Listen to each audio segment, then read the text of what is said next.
ladies and gentlemen, boys and girls, it's another lovely evening of the Zenith ProEU PUBG Mobile PMCO Scrims for you guys.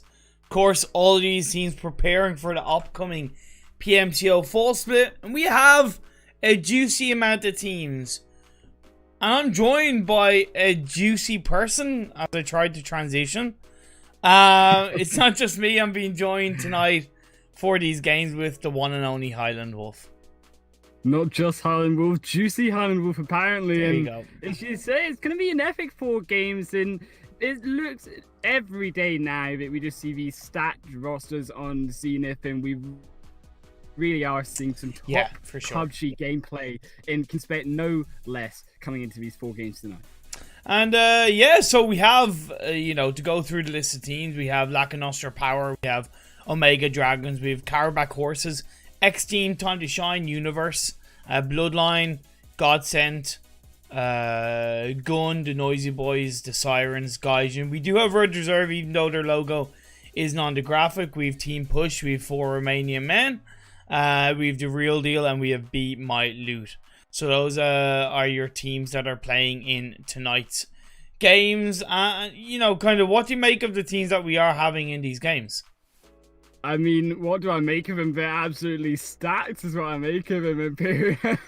I mean, we obviously have these kind of standout teams moving on to the first game of a wrangle that we usually like to see. Starting off in the early game, I think Siren's going to be one to watch. Always impactful in the early game team fights. And they're starting to get even better and better as these nights go on. Thank you for the follow. Welcome to the Time to Shine come back to reform as well. We've seen them be dominant on the wrangle map, and I want to see them once again back on the throne tonight. So here's the thing, right? So for the side of Gun, they have Zaniel playing for them.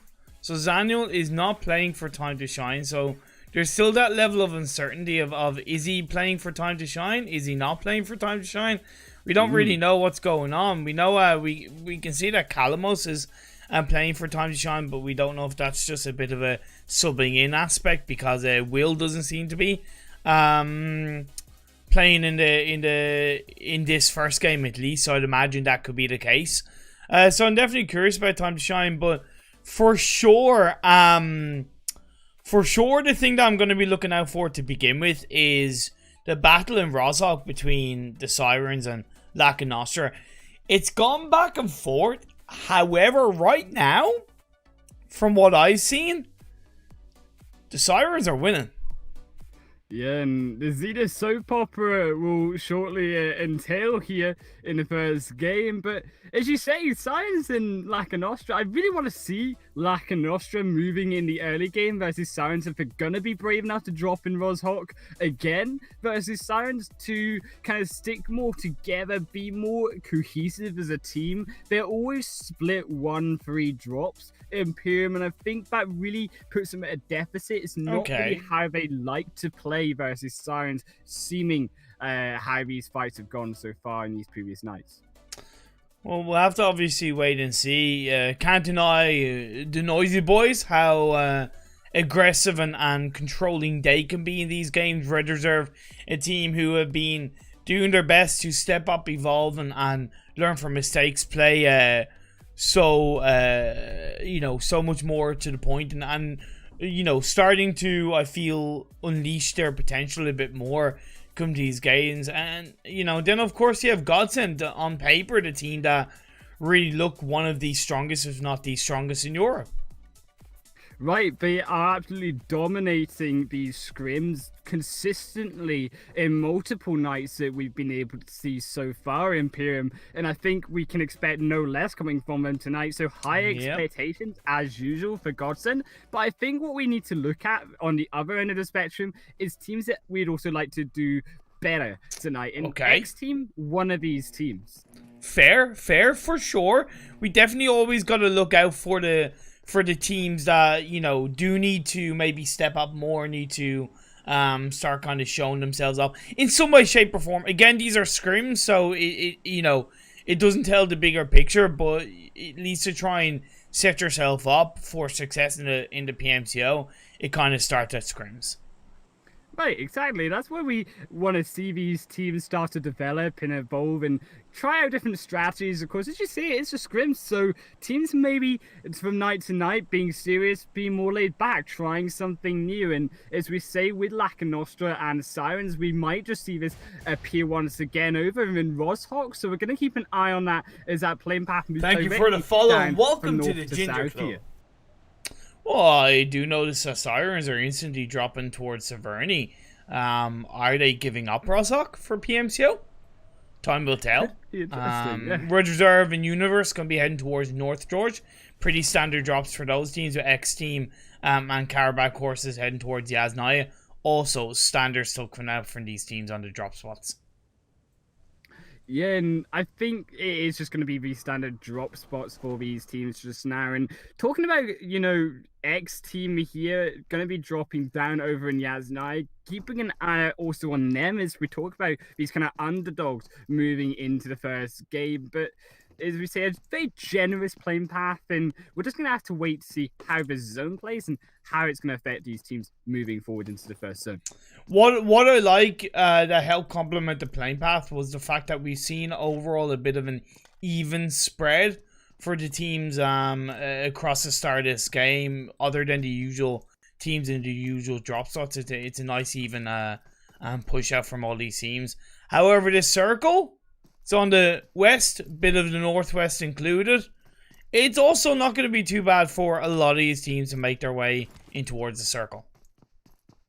Right, exactly. We're going to expect to see perhaps teams rotate closer towards that area west of Hospital onto Everest there to get the vantage point closer towards the center of the circle, or even directly on top of the center. Expect teams later on to be rotating around. I'm not sure what you call it there, Imperium, but just kind of north, east of The that, compound by the river? across the bridge.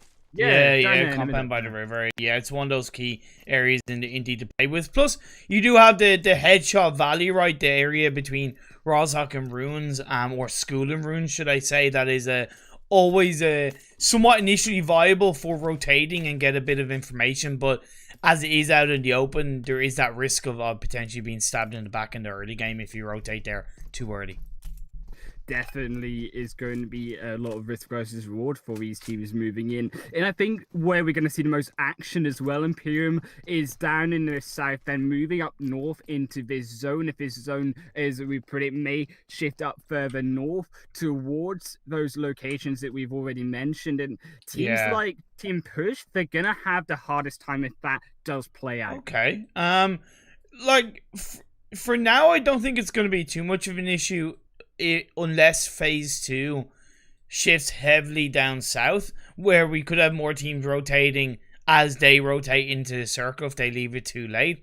Well, of course, have to wait and find out. Gunner on their own and built it. They have nothing really to contest with. Time to shine are between Mansion and Prison, and Be My Luke going to be in towards Lipovka. I am curious though on your thoughts of the current positioning of the two teams that are in Yasnaya, Carabac Horses and X Team. Kind of what do you make in terms of who do you think set up between the two teams to protect themselves from a potential engagement, and what would you like to see each team do?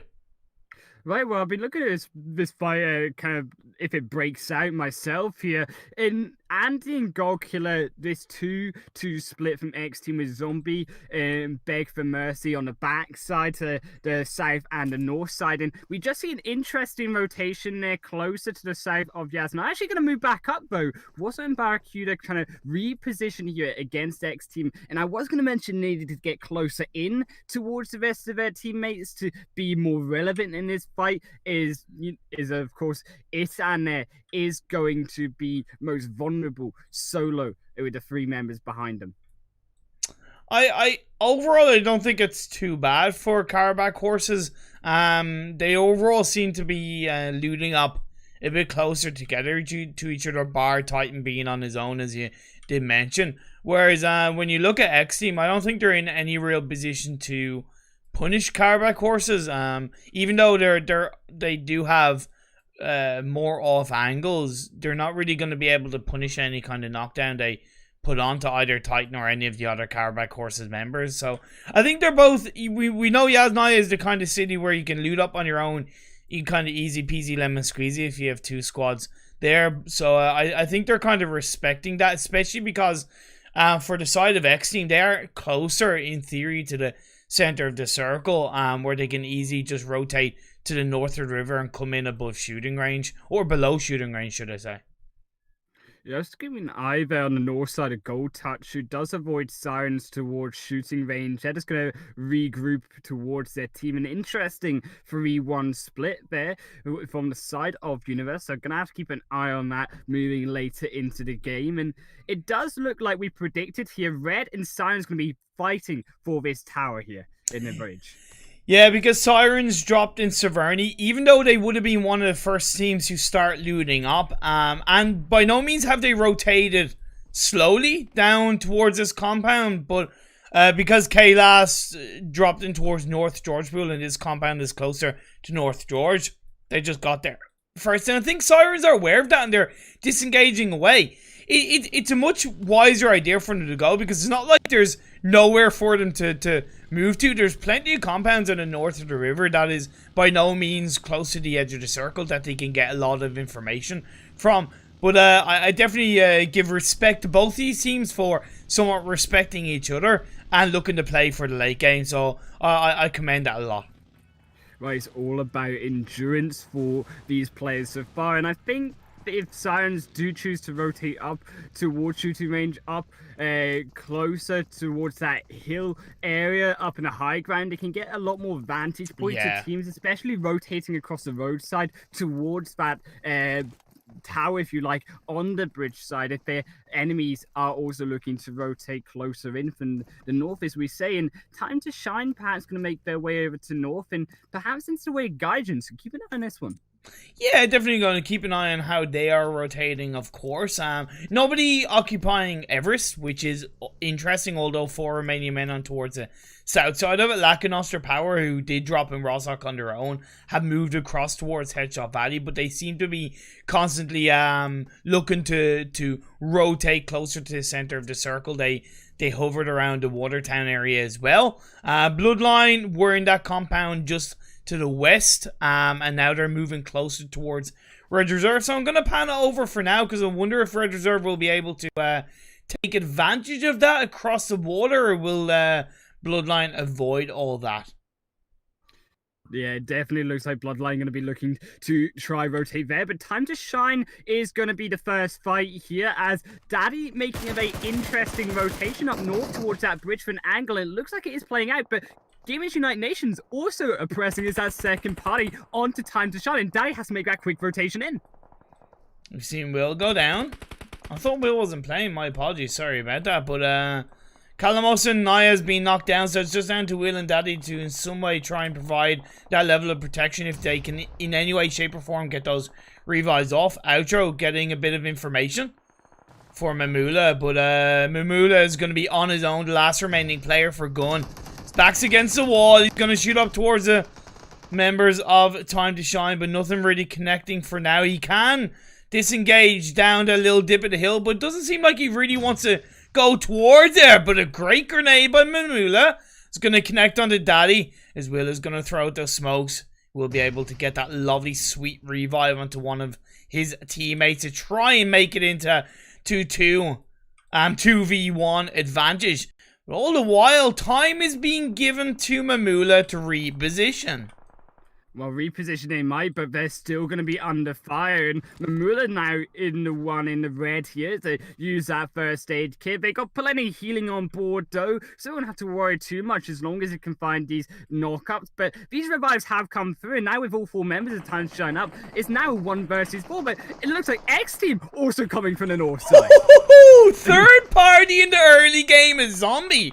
And the X Team members put the hurt on towards Time to Shine once again. That's going to be a couple of members of Time to Shine taken out. Mamula takes a bit of damage, although he is able to get a knockdown onto one of the members of X Team, which I find a little bit weird. I would have thought he would have, you know, automatically have looked to target Time to Shine off the back of those knocks rather than try to knock down one of the members of X Team. And then we have a bit of a fourth party as Godsend make their way across the river. Reeves with a grenade onto Kalamos. That he's now the last player standing for the side of Time to Shine in amongst the smokes. All it's going to take is one more grenade onto Daddy to blow him into smithereens, and indeed, that's going to connect, and the Irish God gains a couple of kills for his side. Nicely done, nice opportunistic play for Godsend, and a little bit of a flurry of action, and we did also lose, I believe, Gun down to the hands of X Team as well.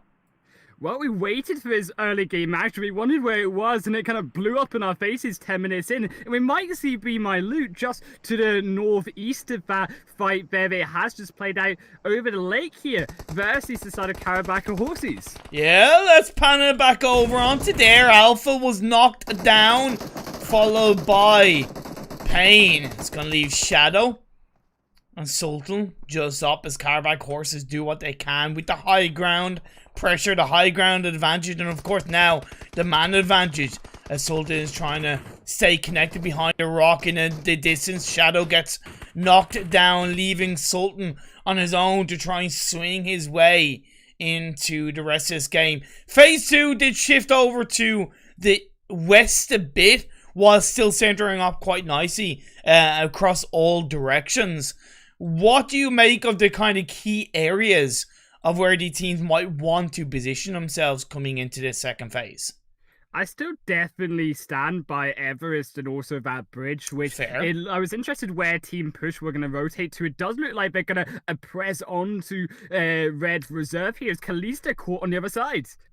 Yeah, I will pan it over to that. Red Reserve should be okay. They're still up as a full squad. Mario got knocked because the US got blown up, and I definitely think that was a poor rotation by Team Push. They've got to know, they've got to realize that when you're rotating in this kind of situation on phase 2, there's a really high chance there's going to be a team in that compound. It's one of the hot areas you want to position yourself. However, Team Push have alleviated a little bit of pressure by getting a knockdown on the Kalista with a grenade. Still not out of the woods for Team Push, as it is Sportsman and Bobby.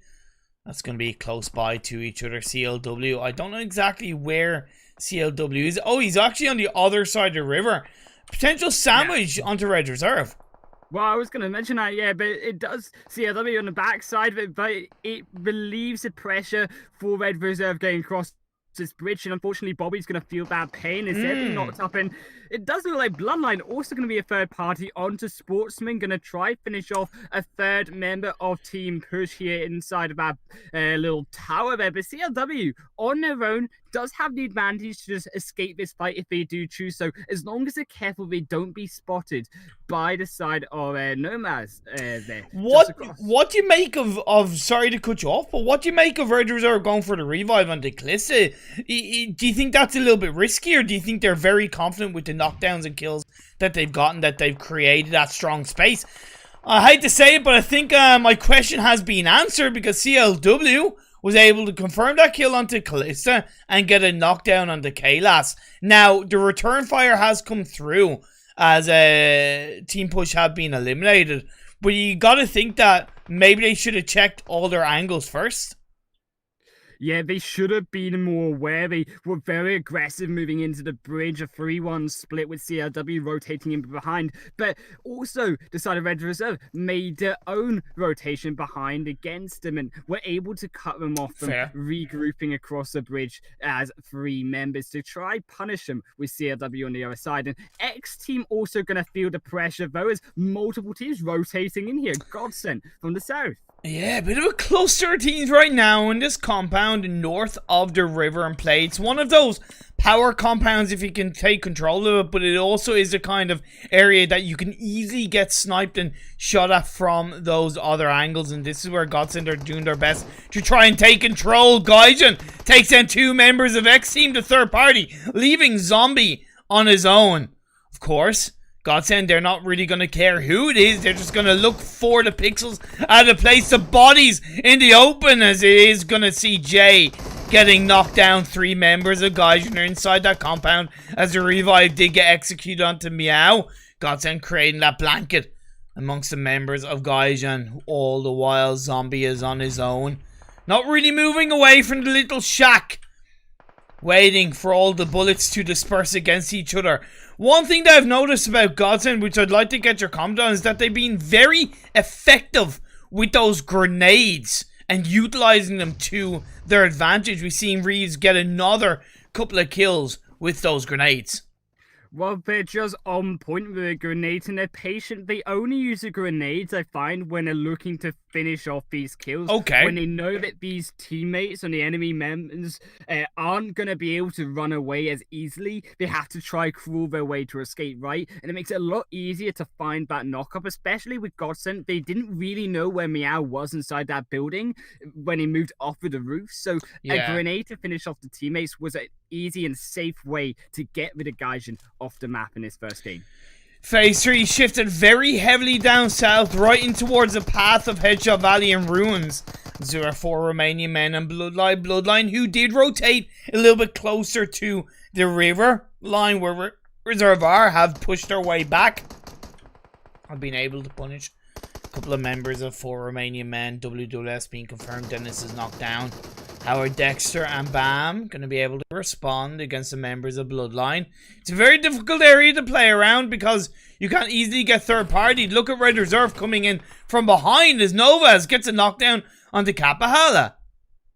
Right, and this is where we kind of talked about in our kind of prep here, moving in, if it is going to circle around Headshot Valley, this is a very open area, which from every different angle, there's going to be a team that could approach you and could eliminate you from behind. So if Bloodline can't control this area, if 4 Romanian men can't control this area, they're going to find if this zone continues to rotate closer in towards Ruins, it's going to be a congestion of teams, and we're going to find that they're going to have to fend off several teams and enemies at once. Yeah, I totally agree with you. We yet to see any real progress, although quite easily in a matter of a second we could see Red Reserve once again engage onto the members of Bloodline. Bloodline have seemingly been able to occupy the church area where they are a little bit more protectable with lots of windows and an open area you could easily get sniped off for. By any of the members of Red Reserve. The Noisy Boys have occupied Everest, is still on the west side of the circle. Lackluster Power losing player to the hands of Godsend. Nobody really taking control of that real nice, beautiful core compound just outside Ruins, overlooking all the Headshot Valley. Yes, it's not heavily in the center of the circle, but I really think if a team moves there, it is prime property to get very strongly into the late game. Right, and that's where I would expect teams to be rotating into, and especially considering that zone just went down towards the Imperium. So... Like, I don't want to say I'm a circle god, but Jesus Christ, like, it speaks for itself. Although, don't think I was not expecting a heavy southern shift like that, right, where it has gone all the way against Headshot Valley and Everest, and it's heavily shifted down south, so there is those compounds in the warehouse in play outside Pachinki which a team could utilize. Right, and this is where I think we're now going to see these teams. It's going to come down to the smokes, the utility that these players have on board, because this zone does have a hillside on it, but for the most part it's very open, it's very flat out, and there's not many buildings to hide in. As Sirens could just absolutely run over Red Reserve here. Yeah, I'm also looking at Red Reserve taking 2 fights at once. They push in towards a compound of Victor, the firepower, the man, the myth, the legend, the beast, the baguette from Red Reserve. He's able to get a double knockdown onto the Noisy Boys, although he has no support from Novas, so he's on his own. It's just him and Whiskey 1v1, but it's gonna get Victor, who's gonna be spoiled by the members of the Noisy Boys. I don't get why Red Reserve didn't push in as a full team or as a 3-man team in that situation. It was just Kaylas and Victor who pushed onto the compound that the Noisy Boys went to at the same time. That could easily have shifted in favor of the Noisy Boys if they had sent their way in as a full team. Well, Sirens, with that aggression, have managed to secure themselves those couple compounds closer into towards the center of the zone. But this action still isn't done here. Still looking at like a Mega Dragon's gonna look to find their way into the zone, as well as Bloodline and 4 Romanian men as well on the north side gonna be fighting it out for a position there. Yeah, because they still have to disengage away from Ruins, and that's what I talk about with this area. It's all well and good being inside Ruins. It's all well and good being protected by the walls, but the second you have to move away, the second you have to disengage from this area, you're royally screwed, and that's what we're seeing at least from Bloodline. As All-In's gonna get knocked down, Yorfen trying to get that revive off. There is still Kappa Hal in the backline, followed by Burian. What's the blue zone of this next phase? It shifts away. It's gonna chunk down the likes of Kappa Hal a little bit more aggressively, as he's gonna try and find some form of angle. And here's the thing, 4 Romanian men, they can't move out from runes any further, otherwise they're gonna get backstabbed by Bloodline.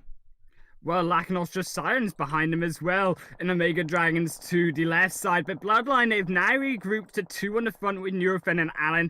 Burian and Kalpahala just trying to hold back a little bit in case the front line does come under fire.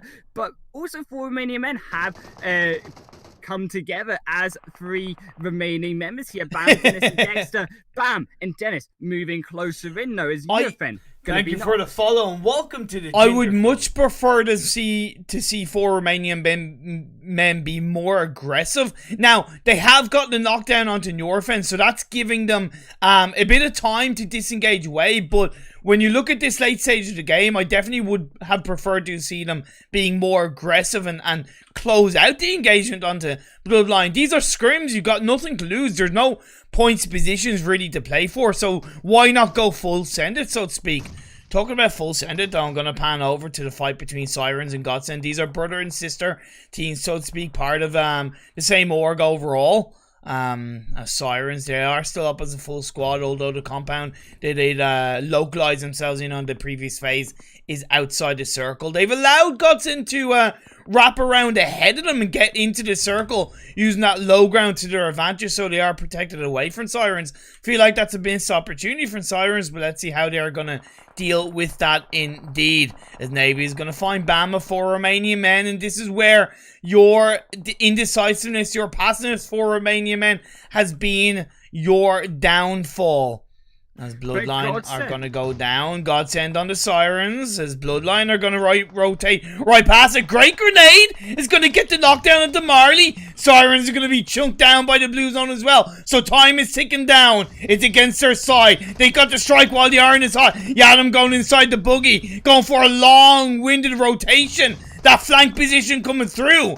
As we are going to see more of Sirens becoming controlling. Erin is going to be the last player up. Well, not last player up, but she's going to get knocked down, leaving Luna and Cakes down. But they are going to find themselves eliminated. They took too long. They were not active enough, and they paid the price, and Godsend will survive in this game. 6 teams left, 18 players. The Noisy Boys are still up as a full squad. They're putting the hurt on to Omega Dragons. HighlandWolf, as there's going to be a jump shot coming through, not being able to connect. That's going to be Whiskey whisking his way onto the members of Omega Dragons, leaving Sebi on his own, proning his way outside the smokes, hopefully yet to be spotted out by the members of the Noisy Boys. Of course, Sebi's going to get taken out. That's going to see the end of Omega Dragons, and the Noisy Boys will continue on in this game as the 3-man team once they get the revive. To the Ginger Club.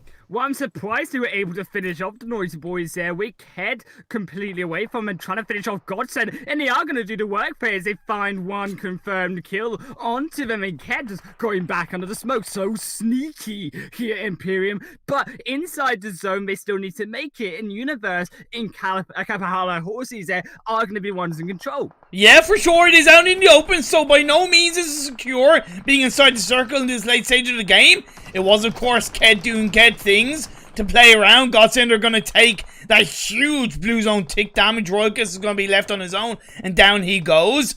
We have seen Agon get a knockdown onto one of the members of the Universe players while he's prone down. Carbide horses could benefit from that. They have a lot of area of protection. They are just on the edge of the circle of this next phase. They've been able to move those vehicles across. And the side of Universe trying to hold on. We are down to the last 3 teams. 8 players still alive, HighlandWolf. Well, this is where we talk about kills versus positioning here. It does look like Noisy Boys went for the kills. They've not got positioning here. Savage, the only one alive, and Universe in control versus these two squads, but only 3 members. So they can be backdoored here by the Noisy Boys if they can play it right. If Savage can get a couple knocks in with Carabaka horses in as that third party. Yeah, like, it's the age-old thing of the first team to strike could be the one who gets messed up, right? Because the second you strike, the second you kind of shoot and get a knock, you're more exposed to being taken out by the other team. Now, of course, for Savage X, he's going to do everything he can to be silent but deadly in the final moments of this game. He is further away from the circle. Carbide courses are full squad, so I would like to think that they have the biggest advantage coming into Phase 8 as the Blue Zone of Phase 7 is closing in. Well, Savage has to make a move because that Phase 7 is going to chew through his health bar, and Universe also prone here. This zone is so open, and because of it, it's now down to just which team can survive the longest. Savage trying to make their move onto Carabaka, though. Oh, he's been able to get in just like that. Titan from Carabak Horse is being knocked down by the Blues on, and you can't help but think, did he really have to do that? The next phase has gone in the favor of the 2 Universe players and the last remaining Noisy Boys. By no means this is anybody's game. You can have the circle all you want, but when you're in the open field, when you're talking about the protection of a couple of trees and a couple of pixels and a little bit of an airdrop to your advantage, it's anybody's game. Anything can happen, of course. Hillstar. Look at his split though from Carabaka. Glistar covering over Elon and Barracuda and Wazo over Savage, and also Gold Touch here on the other side. So an interesting 2-1 split to try and make sure that they're not going to be flanked behind by either of these remaining 3 enemies.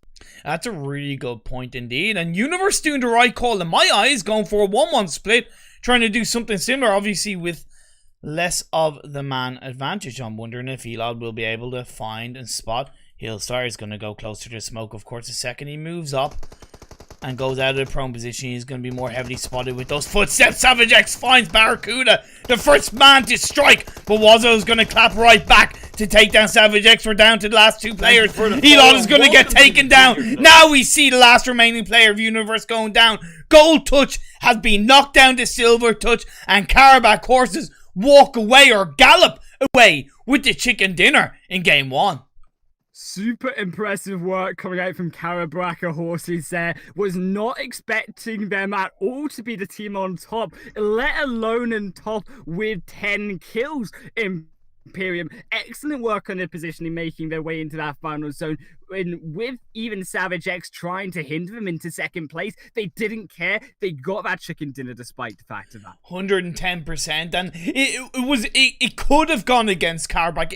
It in reason could have, especially because Savage X had knocked down Titan. No, not Titan. I mean Barracuda, but because Wazo and Barracuda were together, like you pointed out, coming into the end of phase 7, they were able to clap back, and because it was just one player left of the Noisy Boys, it was that instant flush, which meant it was still the man advantage for Universe. And even though Universe tried to in some way strike back, it was that knock by Histar onto, I believe, Elod, and then Gold Touch got finished off. So it was still close, but Carabak Horses did a great job, especially because coming into the late game, they rotated to the south side and they avoided all the teams coming in from the north and the east out on that kind of phase 6 circle shift. So it was nicely chosen by Carabak Horses that benefited them heavily.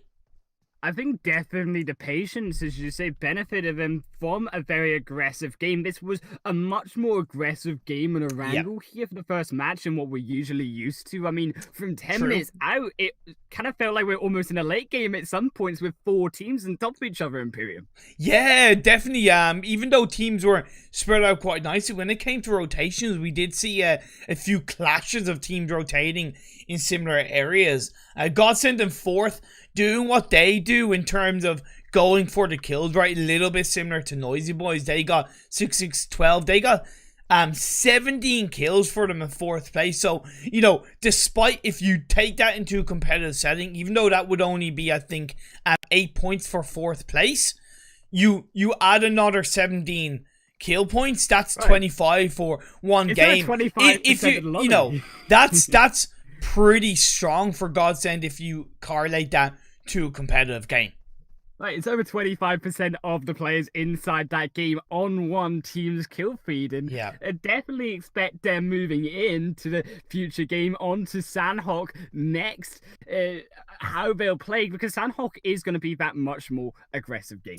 Yeah, true indeed. And to close out the finishing results of this first game, Bloodline in 5th place with 2 kills. You had Omega Dragons in 6th with 1 kill. Good result considering they only started with 3 players. Sirens in 7th with 2 kills. Not bad, but I feel like they could have gotten a better result if they had been a bit more proactive after the circle shifted away from them.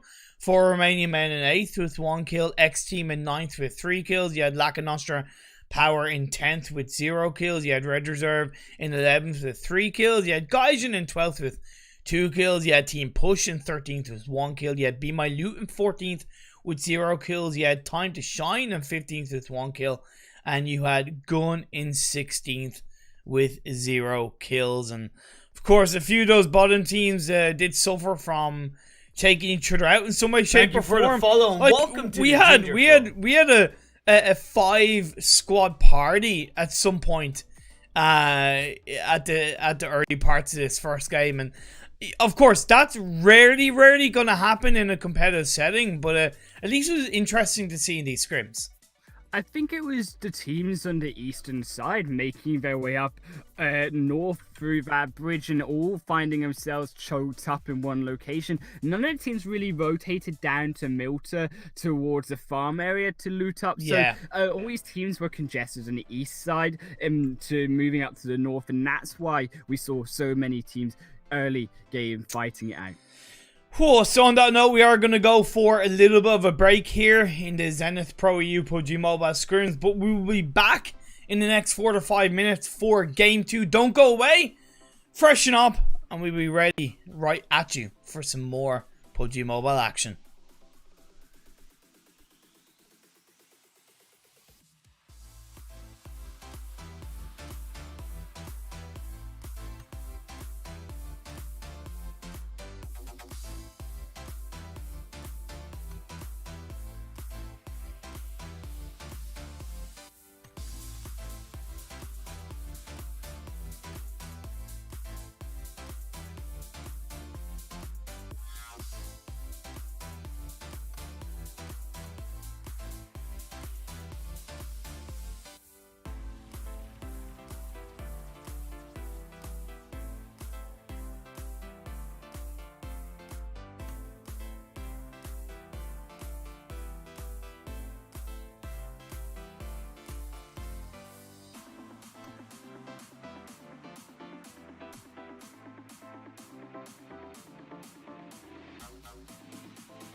Whoa, and we are back for the second game of the day here in the Zenith ProEU PMCO Mobile Scrims. We're heading straight over to Sandhawk. No introduction. HighlandWolf, take us over the plane path. Yeah, plane path's going to be going up the northwest down to the east side of Sandhawk here, and it's going to be passing over from Hatton down to Lakari. And I think what we're going to be noticing here, the most prominent location will be Paradise Resort, but also these kind of mountain tops on the north side going to feature heavily of these teams rotating north once again, I think, in this map, and trying to loot up around these outskirt drop locations. Perhaps Godson, the aggressive way they play, though, looking for them to be a little bit more aggressive inside boot camp, which they are looking to do so. Is that going to be X Team joining with them? I don't think so, because normally X Team drop in between boot camp and Painan and then loot up and occupy the high ground, so I don't think they're going to be heading there. Curious to see who's going to drop around the Painan area. We do see Noisy Boys and Carback Horses in Paradise Resort. Now, last time, at least, I think me and Max saw these two teams in Paradise Resort. They overall didn't fight in Paradise Resort. They overall avoided each other. Thank you Do for you think we're going to see the same again? Ginger Club. It is interesting. Obviously, Amco and Titan are very split away from Glistar and Wozo right now. They are vulnerable more towards Savage and Ked, but it also split our Whiskey and Aegon. They're going to need to make their way closer, so I think it is just teams going to loot their way up, and if we do get a little bit too close to Comfort, then we might see a skirmish take place. Phase 1 has gone quite nicely down south. There is still that little bit of a tip of the Northwest Island in play, but overall, the primary focus is very much between the mainland and the Southwest Island. The river in play, you know, there's a lot of areas for teams to play around, but we know that like we kind of mentioned before and even during the break, Sandhawk is a completely different beast, HighlandWolf.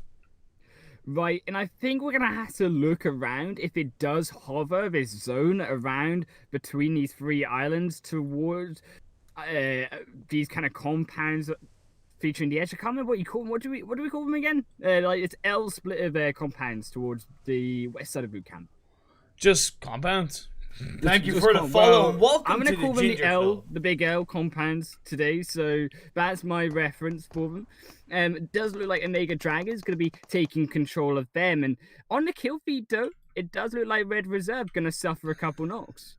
A couple knocks is a bit of an understatement. Yeah, we've seen Nova's been able to get a kill onto one of the Red Reserve players, but it seems like Red Reserve, I don't know where they were looking to land exactly, what they were looking to do, but something happened and they've lost 3 players. They only have Novas left standing, and yeah, I can't really comment on what really happened between these two teams. It is what it is. It does in theory create a little bit more landmass available down on the south side because we have lost a few players that dropped around that area. Yeah, and I think that was just unfortunate being split. Red Reserve trying to loot up too many compounds together with Team Push able to try to dominate one side, and unfortunately Novaz was the only sole survivor, but they were split away. They are going to be able to survive closer on. Gaijin also going to confirm a knock here onto Sirens. Yeah, Sirens, who always drop around the quarry area, moved a little bit more north as a 3-woman team, and have, of course, fallen a little bit victim to the members of Gaijin. Nothing confirmed just yet. Chica grenade being thrown out to try and suppress these teams here. So the revive is being executed onto Erin. She's been able to heal up. Let's see what goes on. Meow gets dropped to the floor. Kitty has claws, but those claws have been bitten off by the members of Sirens. They do get a lovely knockdown. Yet to really confirm that kill. Luna takes a bit of damage. Yatum has been able to flank around to the side and able to get a lovely knockdown onto Lord Dab. Confirm that kill. And of course, that's going to put Gaijin under a lot of pressure, HighlandWolf. But Adoba wasn't in that fight at all, and Yatem made the smart rotation to come back in as that full final member for Sirens. And Jay's going to retreat there alongside Adoba and try their chance further north, but do have to be careful you don't run into the full squad of the Noisy Boys, who will definitely be looking for some early game action. That's really interesting. We know Sanhok is very much about these third parties. Thank you for the follow and welcome to the Ginger It's something Club. where Sirens, you definitely benefit from knowing where the other teams drop. And we've seen Gaijin fall victim of the Noisy Boys right off the bat, leaving Adobo as a last player standing. I think Sirens have seen that in the kill feed and maybe realized, hey, we're better off just getting the hell out of there. We covered well. Very well from the initial knockdown by Gaijin, and let's just avoid the Noisy Boys for now. Yeah, and I tell you where we will probably see this kind of action in rotations is choose where you want to Imperium, either Omega Dragons down the west side versus Lacanostra Power, or on the eastern side with Gamers United Nations and Universe moving into the zone. So whichever you want to go to, let's take it there. Here's the thing, my point is that, like, my thought process initially is I don't get why Omega Dragons have gotten so close to the bridge line. I'm not saying they absolutely know that Lacanostra is there, but they started as a three-man team. They're better off going more towards the center of the circle. They haven't. They've kind of paid the price, getting JR Crunk knocked down as Nari and Aliso pushing up forward. Going to look for Antifa of Omega Dragons, but that's going to be Nori dropped to the ground, dropped to the floor by Antifa. Nice by Omega Dragons, and now turns from a 1v2 to 2v1, but in return, knockdown be fired through. The drops off from Alicio, and Lacanostra Power will continue on with 3 kills in this game. Yeah, we take that 2-2 split, 2 remaining on the bridge to finish him off first and down. There was nowhere for Mega Dragons to run in that open field area, and I think as we say, just them buying off more than they can shoot. But only 3 players are trying to do what they do in a wrangle where they try camp the bridges, and as a result, it didn't work out for them with an inherent man disadvantage moving into Sanhok. The Sirens now going to rotate into another team here. It's time to shine. Will going to have to find his teammates recuperating on top of him. It was also, and that's also partly a product of the fact that Phase 2 has moved up northward, so these teams are generally a little bit closer to Quarry. We've seen a knock trade coming through between the two teams. The high ground of Time to Shine is somewhat going against them because they're a little bit more out in the open, whereas we can see the Sirens have a bit more space to execute that revive onto Erin once again. That's the second time she's got knocked. But Erin's going to get confirmed. The backstab, the third party from Bloodline has gone against Sirens. That's going to be them knocking down. Sorry? I'm saying Naya was rotating around to the south side, but does look like they've been spotted by Be My Loot as well, rotating in here, Imperium. And as you say, Quarry, because of the way that this zone has shifted in, is going to be that area that teams are going to have to fight past and through. And it will be around this kind of corner of the southeastern side of the map where we're going to see this next action play out as perhaps the Bloodline move a little bit closer north, try on a flank round onto Luna here. Fight between Sirens and Time to Shine still raging on. Saw another trade between the two teams right now as Cakes and Yatum trying to find Naya, but Naya comes in down the hill. He goes. Gets a knockdown on Cakes. It's going to be Yatum on her own. She's great at flanking. She's great at shooting, but can she get the job done as the last woman standing for her side? First AK has been executed. No, hasn't actually been executed right now. So that's, of course, putting more pressure for that to be pulled off. Indeed, she goes, but right there and then Will gets the final blow, and Sirens are out of here. Sirens biting off more than they can chew, and they didn't need Calamos there as that third man because they finish off 2-1 against the Sirens. And Bloodline is going to sit back, relax, and enjoy that kill feed play out, Imperium. But now we're going to see, it looks like the side of Calabraca horses here kind of dive on top of Gaijin there. Dover has to be careful. Is Titan going to try flank around that solo player? Yeah, solo player indeed. Last man standing for his side. We've seen Godsend with his next circle shift They moved on top of the hill to the south of boot camp, and they were able to control a lot of these teams coming in from the south side. So really valuable positioning being utilized, should I say, by Godsend. Teams on the east side are now outside the circle. It's going to be hard for the teams on the east because they are overall so closer together to make their way across. And just as in a little bit of the same vein, Lac of Nostra Power, they have to go through the bridge and possibly across Painan to get an easy entry point into the circle. Right, and Painan is definitely not where you want to be rotating across, and Team Push going to be that team in control there. Because it's such an awkward place to play about, because you got the bridges, because your team can get so easily split on a different island entirely, Imperium, that's why teams will generally avoid it. And I would suspect Lac of Nostra Power only to go there if that bridge does get camped. And as you say, Godsend on that hillside towards the center of that zone here, Imperium, they're going to have division over that bridge and also division over 4 Romanian men down below them, and that might force us, we say, Lac of Nostra to fight down in Painan. We'll have to see what happens. I'm going to head over towards the east side. Outside the quarry area, a couple of teams are fighting up against each other. Bloodline losing all in to the hands of Gun.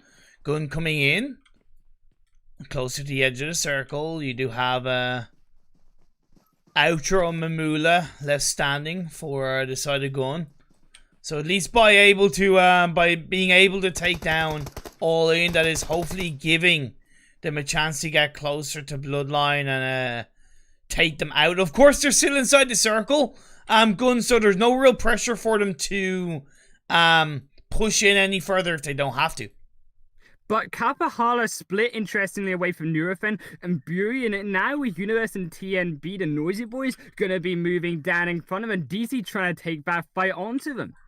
Yeah, DC from Universe being supported by the rest of his team. Kusi Kapahala being put under a lot of pressure.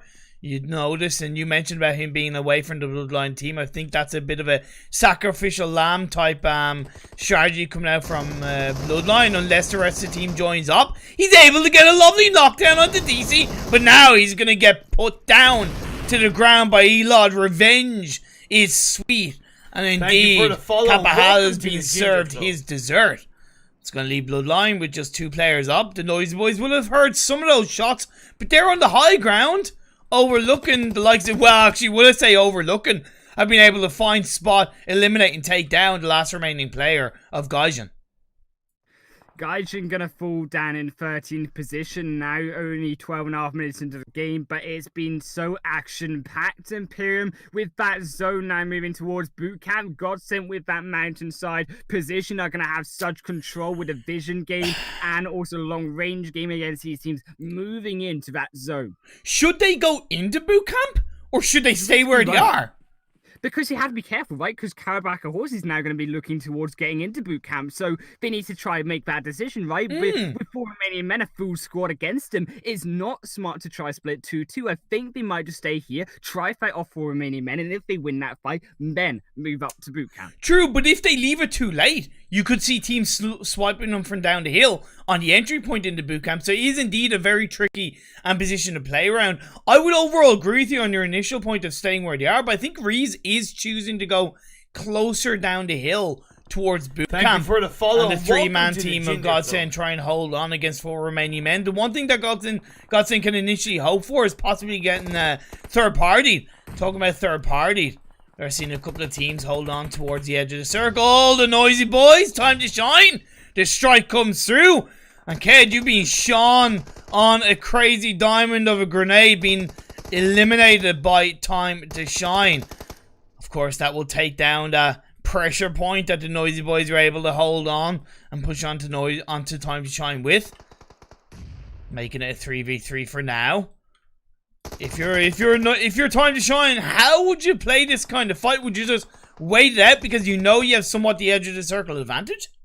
Well, it's interesting the Noisy Boys are going Thank you for for the kind follow of and welcome to the semi-quarter Ginger circle Club. split here between all their members, trying to put pressure onto the north side of these buildings here, onto Calamos is going to be their target, who has barely survived there. Having not to be revived is going to be a core part of this fight, because now it can continue this pressure with Kednot, Aegon, and Molotov going to go down to try finish off that knocker.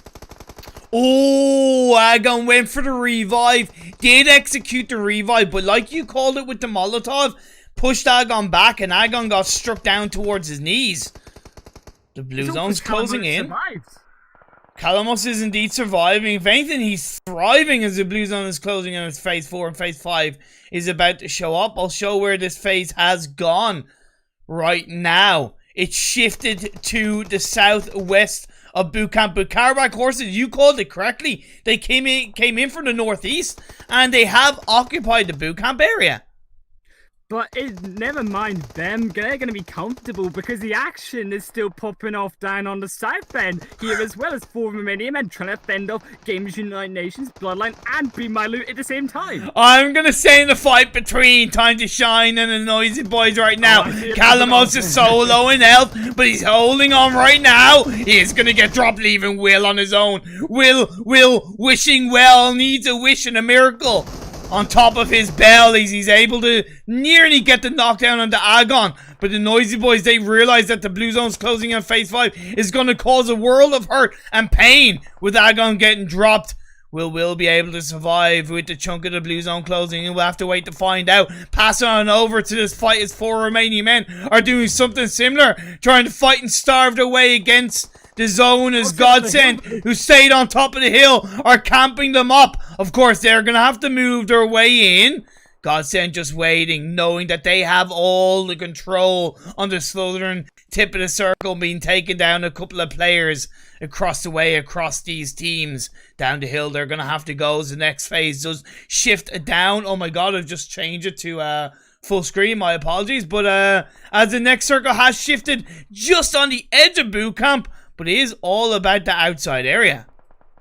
And it is about Godsend holding off, securing those kills now up to 6. They're looking to make it 9 here onto the final 3 members of Karabraka. But this is notably a 3 versus 4 fight in these final 2 teams, because 4 Romanian men, they're going to be third place no matter what. Yeah, I'm glad you know. So I was like, if he in any way tries to legitimize Bam's position, I'd be like, yeah, sorry mate, but you're holding on to a miracle. He only has a couple of bandages. He is out of here, and indeed, coming in towards this phase 6, the blue zone closing in is going to come down to these 2 teams. 7 players up. The thing is, because there's 7 players, I gotta wonder, do Godsend or Karabakh horses know that it's come down to these 2 teams? Right, perhaps they have to be maybe a bit more careful moving to the zone, but they had taken along a line split, and unfortunately Marley split away from the 3 members there. Caught on the south end, has been quickly first down, making it 3 versus 3, and it will be Karabraka still inside his compound with the cover advantage. Yeah, the cover advantage for now, but with the blue zone and next phase swiftly popping up, it could easily go against him. It was nice for them to take out that flank angle player that was Marley. Circle has shifted in the favor of Karabakh horses. This is gonna require a miracle of a play for Godsend to survive this, because not only do they have to make their way into the circle, they have to go across the road. Of course, if they have the smokes, if they have the utility from the players they've been able to kill, it could put them in a position where they can survive. They've been able to get the revive onto Rees, but they've only got 10 seconds before this blue zone closes in. You can see Listar in the front line on the edge of boot camp, proned his way down, looking to cook up a grenade to try and suppress the movement of Godsend.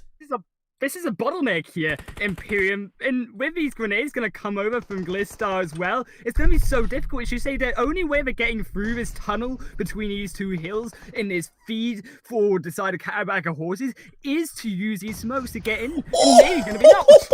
Wazo onto Navy! You being out of here, you're struck down. Reese gets dropped. Ruckus is on his own, trying to hide behind the tree right now, but he's going to get put down to a slimmer belt. He's prone down, but he is going to get found by Karabakh horses, and that's going to be another chicken dinner, 2 in a row for the horses as they gallop their way through. The look at the horseshoe flying their way through in these scrims. Well, they've not stomped over as many players, but I wouldn't care about that, Imperium, because 2 chicken dinners so far, 2 Wow. for 2 here, and it's looking like Karabakh Horse's night, because they are absolutely dominating these teams with their rotations. Exactly. I could not have said it better myself. You hit the nail on the head, right? Rotations. At the end, both these games, Karabakh Horses have said, you know what? We're avoiding all the action. We're just going to make our way into the circle. You can take each other out. We'll clean up the rubbish. We'll get the chicken dinner and we'll walk away. And it's true. And they've done that perfectly each game. And I don't know if that's a bit of luck. I'm sure there's an element of luck involved. But also, I'd like to believe that there's also an element of studying your opponent, where they like to drop, based on the circle, and being able to calculate the rotation based off that. I don't know if you would agree with me there. Well, it's interesting that they didn't directly go for boot camp. The Godsend were that team in charge of boot camp at the start of the game. They left it for those many phases, for those kills instead, and as a result, phase 5 moved in. Boot camp was the only compound still in play, and Karabakh had clear route into it from the north, as we mentioned, northwest into boot camp. And with all these teams fighting on the south side, it doesn't matter at the end of the day. They just diminished their players on each team, diminished their chances. There's Karabakh Horses, still 3 players, just waiting for that final fight. Yeah, really good stuff indeed. Of course, Godsend getting another strong result, second place. Not as many kills with 6, so you got to think that maybe the high ground that they chose to occupy outside of boot camp to the south of boot camp wasn't really fully beneficial, that they lost the core spot inside boot camp where they could have maybe been a bit more dominating. Is what it is. Those are, you make the decision, you stick to it, which they did, and it just didn't work out for them. Still a good second place result for them. 4 Romanian men in third, staved off the pressure from the likes of Godsend to at least get 5 kills with that third place. Be My Luden fourth with 1 kill, Time to Shine in 5th with 3 kills. The Noisy Boys in 6th with 4 kills. Gun in 7th with 1 kill. Team Push in 8th with 5 kills. Bloodline in 9th with 5 kills. Lacanostra Power in 10th with 5 kills. Universe in 11th with 4 kills. Red Reserve in 12th with 1 kill. Gaijin in 13th with 0 kills. Sirens in 14th with 3 kills. X Team in 15th with 0 kills. And Omega Dragons in 16th with 0 kills. One question I want to ask before we go to the break, and I have a bit of an idea in my head, but I'm curious to know your thoughts. What do you think was the biggest factor that kind of stopped some of these teams from getting a stronger result in this game? I think it was towards the later stages as Zone continued always to move north, right? And a lot of these teams decided to initially drop south.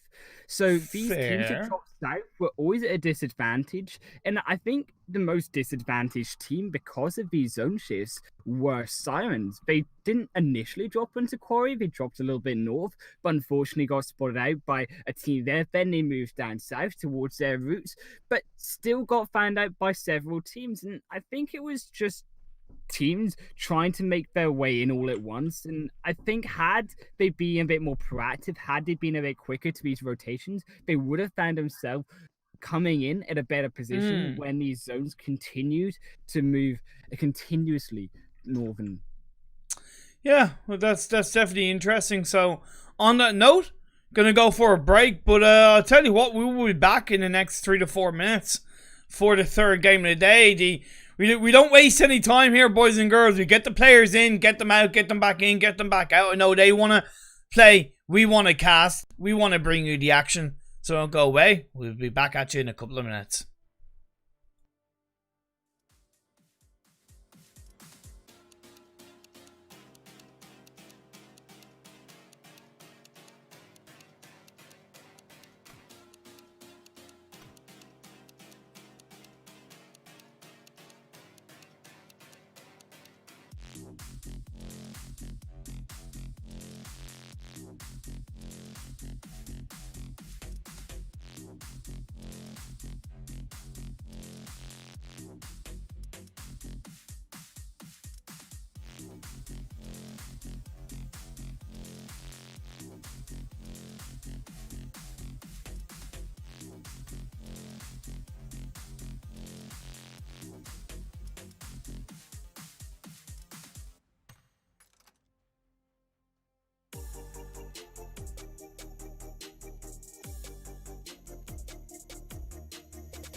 Hello, we are back for Game 3 of the Zenith ProEU PUBG Mobile PMCO Scrims, baby. Myself and HighlandWolf taking you through the action. Going over to the chilly mountainside of Vikendi for Game 3. And, gotta say, solid couple of first games. But what's your thoughts coming into Vikendi? First off, I can't believe it. You're stealing my lines here, chilly Vikendi boys. bro. I was casting before you were in nappy sunshine. Okay. Wow. Okay, that's true. Some spice and action here. Sorry, but I don't see the patent for your I don't see the trademark beside that. Yeah. God damn it. Anyways, I digress. Definitely going to be rotations moving into these final two games in him are going to be what we're wanting to look at. Okay. And Kawabaka horses have been on fire with these rotations, as we mentioned earlier already tonight. But that plane path going to be towards the north, down to the south on the east side of Vikendi here, and likely going to expect teams just kind of hold off, perhaps even go for these early drop rotations, which we do see them are going to go for, and expect around Kritcha, Skoroka, Mount Kresnik, that kind of line of compounds going to be the ones that are going to be occupied. For sure. Of course, we know Vikendi circles are Maxman's favorite kind of circles, right? He loves when a phase 1 circle on Vikendi goes 50% water. Oh, that's me too, though. That's me too. And then you add some, 20 red zones on top, you just mod it up a bit. Of course. Add the element of RNG in there as well. So, overall, seems to be a chunky spread of teams going between the north and the south side of this plane trajectory for now. And what did I say? 50% water on the west? Nowhere near the plane trajectory. It's 50% water.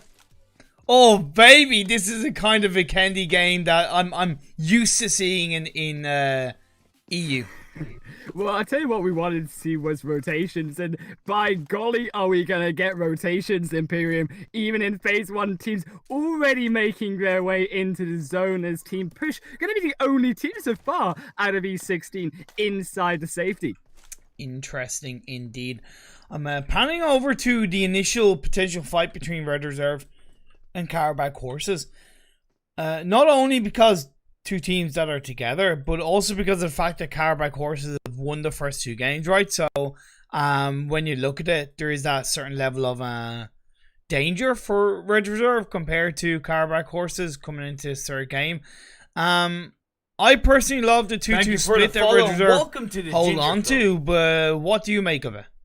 I think they're looking to try pincer woes on Barracuda here. Fair. While Tamco and Glistar try to loot up what they can. This is going to be an early game fight. There's no med kit on board for Wozo right now, especially trying to suss out where Glistar and Novaz will be on the right side, and Barracuda trying to hold off a 1v2 themselves. So going to be a man disadvantage early on, and I think this could play into Red Reserve's advantage. Plus, with the high ground that Victor and Kailas hold on to, not only are they able to easily disengage back behind the wall / where they are inside those buildings, but they're giving a little bit more of a vantage point to the rest of the team. Of course, one of the key starting points is going to be who's going to get the first knock, right? That's going to be the biggest indicator of who's going to come out on top. But the longer Red Reserve leave it to take advantage of their initial vantage points, the more chance they're giving over to Karabakh horses to reposition to a more valuable spot and closer together. Well, we wait for this fight to break out. The Noisy Boys and the side of Be My Loot. Be My Loot going to be in 16th position as Noisy Boys wipe them off the map. So it's not Be My Loot. It's a gun. Oh, is it not? Gun. Game Nation. It's cool. Sorry. It's cool. No, it's cool. It's cool. Honestly, I wasn't really expecting that to be a squad wide kind of thing. So by all means, in the early game, I should have panned over to, so apologies about that, guys. But it was more the fact that I wanted to keep a bit of focus because of the fact that's Karabakh Horse and they won the first 2 games. You know, so well done to Noisy Boys starting this game off strong, eliminating the squad and having 4 kills to their name. And that's going to start them off strong, especially. But I think also an interesting split from Omega Dragons there. They lost one over the Cement Factory, but they've still got Sebi on the other side and Antifa on the left side here to... sorry, the right side, should I say, on towards the eastern side of that map there. So they're trying to split themselves up to rotate into zone, but they're going to likely just be left with Sebi because I very much doubt Antifa's going to get through all of these teams alive. And that's the thing, like, split dropping a Vikendi is a relevant thing because you have a lot of compounds, so if you split drop, you're able to loot up the small compounds and join back up together. But normally when you split drop to the point where you can at least still join up with each other in a relevant time frame, right? Or close enough to each other. But this is like heavy split drop, and man, it's a weird one for me. Yeah, and Antifa trying to make it down to the south side, but still going to be in face checking time to shine. There's no way really across without having to fight at least one of these squads right now. But Red Reserve are closing that noose onto Karabakh. Horses of Glistar making their way up as well for a 3rd man to try contest him. Yeah, the flank that Tamco has, it's not providing him a lot of information, although he definitely has an idea where K-Last is. Because even though Red Reserve have the high ground advantage, if you do peek out too heavily with the high ground, more of your body is exposed. So there is that element where Red Reserve have to be aware of that. So for now, Tamco isn't going to be able to do much, but he is able to provide a lot of information to the rest of his team. And we all know information equals power.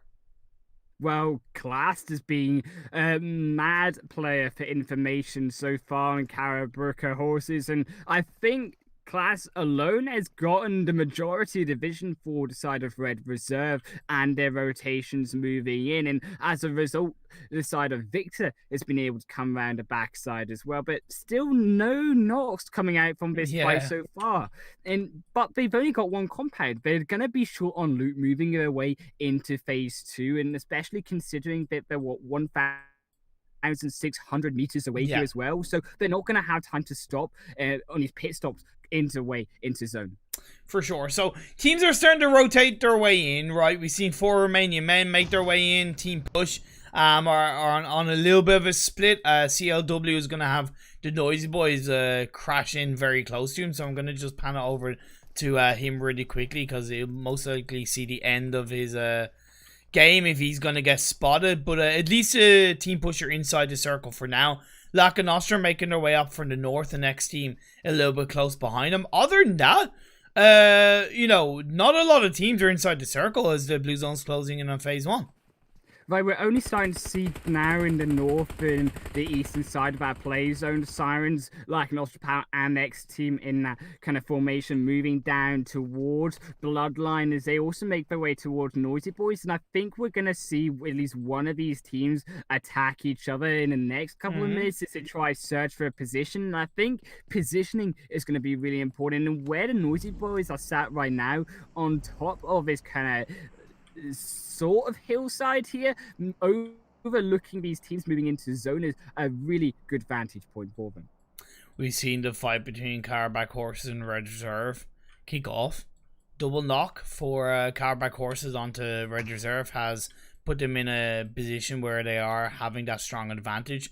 The 2 remaining players of Red Reserve are quite far away, which means they're not really able to support each other. Even though Kailas got a knockdown onto Glister, that support by Tamco was able to get that revive executed. So it means that Red Reserve have their backs heavily against the wall. They've yet to finish in thirst, K-Last. So I wonder if possibly Novas is going to be able to rotate up to some way get the revive. It might not be worth him attempting that because it could leave him out in the open, and it seems like K-Last is going to bleed out. Not really a good start once again for Red Reserve in this 3rd game of the day. It's interesting because actually Karabraka horses did what Red Reserve were just doing to Karabraka. They Oh my God. suffocated down Kalast, and now they have that 4-man advantage. I think they should just try cut their losses and get what they've earned so far, get the heck into this zone, because there's now going to be teams controlling the only way in, these only compounds on the edge. And as we kind of approach phase 2 here as well, very shortly, man. we're going to see where this zone moves closer to. Oof, feels bad, man. Made a mistake once again. I'm not having the in-game screen up. That's a big fat L on my side. Feels bad, man, but at least I've shown up right now. As phase 2 has also shown its way up, and it's stuck a bit to the east and a bit of water in play, a bit of water out of play, but still quite a chunky bit in play. Right, and this is where Team Push now have to especially rethink their decision. Are they going to hold off on the edge of Villa here and try predict this zone to stay along the ocean side, or will they try make their way back into the mainland and try fend off one of these teams already controlling these compounds ahead of them? But they have to make it uphill, and that could be difficult, especially with the Noisy Boys looking down upon them. Do you think Team Push are putting all their eggs in one basket by having the full squad on the coastal line, in terms of if the next phase or even the phase after that shifts heavily against the water, they're going to be pinched a bit closer to the edge of the circle / a few teams around them that they're not going to be able to get past? Well, it doesn't hurt for perhaps even CLW there to do what they were doing earlier. Try be that scout for their team to look up a bit ahead of the game and try find a position. Is there anywhere free? For example, we know that Mavatra is free from all of these teams so far. They could move up towards there, but they need to scout these locations out. And scouting out Be My Loot, going on to Godsend here at the edge of this zone. Yeah, they've been fighting against each other. It's outside the circle. It's inside the blue zone, with all due respect. I just didn't really want to focus on it too much, or rather give a general idea of how this circle is playing through and how these teams are positioning each other. As the Noisy Boys are going to get engaged upon by Bloodline. So it's going to be good for them. Agon goes down. No, that's the whole of the Noisy Boys to the hands of Bloodline. Well, Whoa. Savage X got knocked by Lack and Nostra power as well. They definitely helped out as a third party. Okay. So they split up once again. These teams splitting. Wow. And not working out for them. Wow. Okay. That's rare to see. And sayonara, konnichiwa to the Noisy Boys. Of course, they did get a squad up on the gun before, early on in the game, but they're out of here in 15th place. 14 teams left. 47 players. The Sirens have been able to make their way very cleanly into a nice centralized circle position just to the west of X-Team. X-Team, something similar, but a little bit more closer to the edge as the next phase is about to spot up. And time to shine. Dino Park. It's unusual. We rarely see a team in Dino Park. Well, I know how much you hate Dino Park anyways. And Jurassic Worlds might be reborn here. Imperium is time to shine, going to be the amusement park owners so far, and they're going to take control. But it's going to be on the edge of the zone now as phase 3 moves up a little bit closer to the north side, and it's going to be in favor of Bloodline as they are looking over these teams and lack Nostra power to the north side. And there is still quite a bit of space between Dobro, Messer, and Groka that can be utilized. If X-Team decide to rotate up north. Gotta wonder how much information they have, of course. Or even Lack of Nostra if they wanted to shift a little bit more up north. You do have that kind of road line in play that's outside Dobromesser and going through on the outskirts of Groka. So I have to see how that does play through. As Godsend are still continually on the kill feed. They don't stopping when it comes to being somewhat aggressive. Thank you for the follow and welcome we have to the seen Ginger Navy Pro. go down and Marley has been knocked. So I'm kind of curious to see Bloodline on what they're doing to thrive against the members of Godsend. Payne is going to look to confirm that kill onto Marley. I'm very interested in the rotations as well coming out from Karabraka Horses and Red Reserve. Red down on the south side of that coastline, making their way in Kalista, the only one alive. And the side of Karabraka Horses is rotated all the way around Castle and now making their way into the east side of the zone. Okay. But they're very split, just like we saw Mega Dragons at the start of the game. And they could be killed off that individually. True, but they're stopping, they're waiting, they're making sure to share the meds and then edge their way into the circle, threading caution along the way. I'm gonna just pan over to X Team to see what kind of perspective they have, overlooking the likes of Universe and a potential carback horses coming in from behind. They are a full team. They have 2 members in one building, 2 members in another. X Team setting themselves up quite nicely. Of course, I would like to see them sending a scout up north to get some form of information. And that's where I talk about these teams maybe not being as proactive, because I think in Vikendi it's okay to do that, especially with compounds being so important coming into the mid-stage and late stage of this game. If you can secure that compound based on the next circle shift, it's going to favor you so much better coming into the late game. Right, and I think because we saw such a hard shift early on, teams are understanding they were all going to be rushing inside of our zone. They're all going to be inside it surely by now, if not close to it. So holding on to a compound, these teams are going to be more in favor of doing rather than trying to search out, as you say, up north, because they're scared that if they leave that compound to get rushed, they're not going to have another compound to go to. Well, it's funny because X Team are making that disengagement away from the compound, but they're doing it more as a full team. And I find that curious. They're not moving far away, which I think is good. Right. But I do find it curious that they were doing it at the very end of that circle, as opposed to at the start of the circle shift or at the start of the circle. As it happens, this phase 4 has shifted down back over to the west coastal line, so they are now going to be outside the circle with sirens. Thank you for the follow and welcome to the Ginger Club. As we say, there isn't going to be a compound there for him to rotate into this zone. It's all controlled by full squads right now. But interestingly, note that rotation. Kalista's got by Gaijin and Omega Dragon. Thank you for the follow and welcome to the Ginger Club. And they might be able to survive past the top 10 into even the top 5 and secure so many more points with their squad. Oh, cakes from Siren. Zima's about to be blown up. She's gonna lose her life. But that was off the back of a scouting moment, right? And I think that's okay, because Sirens have done what I suggested X Team do in the previous phase. Sirens are already in the circle, so by sending a scout forward, they were being proactive based on the next phase. Now, did they go maybe a little bit too close to that compound? Possibly. However, the idea, I really gotta commend them on that.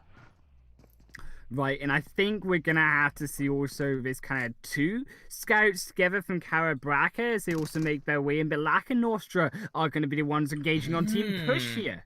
Yeah, Team Push, like I said, had chosen to stay more close towards the coastline, and I wondered if that might go against them, and for now, it kind of is, because Lack and Nostra have been proactive on their rotations up and towards up from the north. They're still up as a full squad. This could be some of the strongest, one of the strongest games we could see from them. However, in saying that, Bloodline up north have been able to get third-party knock and confirmation onto one of the Lack and Nostra players. And that's a bit of a feels bad man indeed, but that's the price you pay, because there's no security of having a secure spot inside the circle away from any of these teams. But what that bought Team Push allowed them the time to retreat away from Lack and Nostra when they were busy with Bloodline shooting upon them. They're now back in the game as 2 members. They now have a chance to try find a way into survive into these final couple zones, but that zone has shifted once again towards the ocean side. And this is where those early rotations from Kalista, it made their favor, but Kalista also going to now be oppressed by the entire side of Gaijin. So a lot of work for this player. Oh, man. What, like, you know what's funny? Last player of the game, what did I say previously? When a player is on their own, where do they hide inside a building? Right, in the bathtub. And where is he? He's in the bathtub. You always hide in the bathroom. It's so common. But now, if he doesn't move, Gaijin could go past him. The blue zone's closing in. We'll have to wait to see how that pans out. Looking over towards the south, the side of Omega Dragons. Have Time to Shine rotating past, but Time to Shine are just going to go right past. The remaining players of Team Push, did get a couple of shots on towards Nyla, but no knockdown has been executed by Team Push. That's okay. Time to Shine still up as a 3-man team. As they started in this game, they've been able to get past Omega Dragons on the south side of the circle. So depending on where this circle shifts, it definitely could leave them in a bit of an advantageous situation. But Universe also hovering around the south side of the circle. Thank you for the follow and just welcome outside to the Ginger Club of Atra right now. So it's a little bit tricky as the Blue Zone of Phase 5 is closing in. 11 teams and 31 players. Nobody really on the northwest edge of this circle. Well, no, also that Carabraca are now out as well, Imperium, and that now leaves the opportunity for these teams to rewrite the story of tonight, give them an opportunity to get their name on top of Bad Chicken Dinner position, and Lack and Nostra going to be looking to do so. Is that zone very, very comfortably shifting in their favor? Only Lack and Nostra and Team Push inside it, with 11 teams to just stay inside, and will Kalista get spotted in this bathroom? Okay, let's bring it over. See, because we're outside the circle, we'll guide. Oh my god, he can see Meow just outside. He's not striking just yet. He's waiting. He does have 2 first aid kits and a couple of boosters that he can take a little bit of this blue zone, so he can allow Gaijin to go past him and maybe stab him in the back somewhat. He's going to hear the sound of a vehicle being used by Meow. But of course, he's not going to know exactly how far away they are. They've gone past Kalista for now, yet to make their way inside the circle. Curious to see how that does pan out between those 2 teams on the south side of the circle. Time to Shine will have to find a way in as well. We see on the kill feed, Bloodline on to Sirens. Yatum taking the chunk of the damage, taking a spot. And that's going to leave Sirens with 2 players up. Just Aaron and Luna left standing outside the circle with Bloodline right in front of them. Nerf, should I say, onto one of the members of X Team. Bloodline, man, you don't really stop seeing them in the kill feed in some way, shape or form. Either getting knocks, getting kills, or sometimes, unfortunately, being taken out. And that's the price you pay for being a little bit more aggressive. To push you from 4 Romanian men. They get punished as far as I know, with Rana getting knocked down. So it's going to be up to WWS, Dexter and Bam to close out. They've started in this game. They got 5 kills so far. They are still at least on the east side of this circle as the Blues on the Phase 6 is closing in. Right, in Lack and Nostra Power is still going to sit comfortably, pull a page out of Carabraca's book, if you like, and they are on top of his hill, on top of his compound, with roads all around him as well. So not only is a high ground advantage there for Lack and Nostra Power, but also there's this gap in between getting across one hill, across that road into where Lack and Nostra Power are. This is going to require flares or a vehicle or some form of utility. Thank you for the follow and welcome to the Ginger Club. And Kalista has survived, at least compared to the side of I forget who it was, Gaijin. But of course, with Time to Shine striking up, that's going to be the end of Red Reserve down in 8th place. Thank you for the follow and welcome left standing, 17 players. This next circle did shift over to the east, right in the favor of Bloodline, but Bloodline are on the edge of / inside this little hut with 1 player inside. But when you look down beside them, 4 Romanian men have a potential stranglehold inside this circle. If they can get the revive onto Bam, that'll keep them up as a 3-man team. But Lack and Nostra Power, they're just fighting, shooting and knocking against all the teams around them. X Team getting a 1 player knocked down. All in getting knocked down as well. WWS with that Car 98 helping to take his head off. Right, and I think for Romanian men are going to be looking to try take down Burian. Nurofen is on the backside, not going to be much of a threat, but does take a couple bullets in the face. But Burian is that sole player inside the zone right now, with Inori on the edge of that wall, but split by that road. And this is where the road starts to really impact these teams and divides where these teams can start to cross. But UPS pushing in with 2 vehicles behind Lack and Nostra, as well as X Team doing the same with Beg for Mercy. Ooh, this is good. And Lack and Nostra Power had done a great job of taking down the members of X Team. And indeed, they're going to finish the job. being knocked, getting the final blow. That's Alicio getting the job done. We did see Naya get a knockdown onto Alicio, but that shouldn't be too much trouble. The revive should be well played off onto Alicio, but will that give time for Team Push to strike? Let's not forget that these two teams did initially fight around this area to begin with, where Laca Nostra Power took down 2 members of Team Push to take them away from this compound initially, and that's going to be CLW finding Onari. Hunter coming outside of blue. He's got little health on his side. He's able to get the revive into Alicio, but it was a bad mistake because the blue zone helped to strike into the eyes of Laca Nostra Power. As he's prone down, we do see Bloodline on towards Time to Shine. Bloodline is striving and surviving into the circle in the next phase has gone in their favor. 25 minutes nearly inside this game. Bobby finds Hunter, and that's the end of Laca Nostra Power. They paid the price for taking on too much. Yes, they tried to take on too much. X-Team taking down Alicio, forced them that rotation to revive. Unfortunately, allowed Team Push away into the fight, but Team Push aren't done yet. Imperium, they still got another road here to cross onto the side of Bloodline and 4 Romanian men who are already across to the other side. Yeah, but because 4 Romanian men only has 1 player up, realistically, Bloodline have full control of this final game. Yeah, they are pinched by this little hub, but when you look at it, they don't have to really worry too much about Dexter. In the zone, right? Yeah, exactly. They've been able to get a nice knockdown on towards CLW, leaving Bobby on his own. Bobby's able to take down Dexter, so that's good. Giving a little bit more control. It's come down to this 1v2. CLW is not going to get revived up. He's going to try and crawl the members of Bloodline compound, and that's going to be the clean chicken dinner for Bloodline. Strike! You're out of here. Sayonara, Bloodline. Chicken dinner.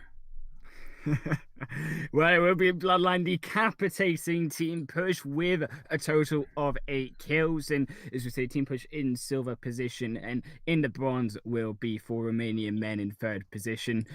Down on the rest of its leaderboard, though, we'll go quickly through, is Laca Nostra on 4th position, Time to Shine in 5th, X-Team in 6th, Universe in 7th, Red Reserve down in 8th, securing himself that nice rotation in, and 9th with Omega Dragons, Gaijin 10th, Sirens 11th, will be Caravaca Horses there in 12th position, Godsend in 13th. Thank you for the follow and welcome to the Ginger Club. Boys in 15th position, Gamers United Nations, that early game fight not going away in 16th position.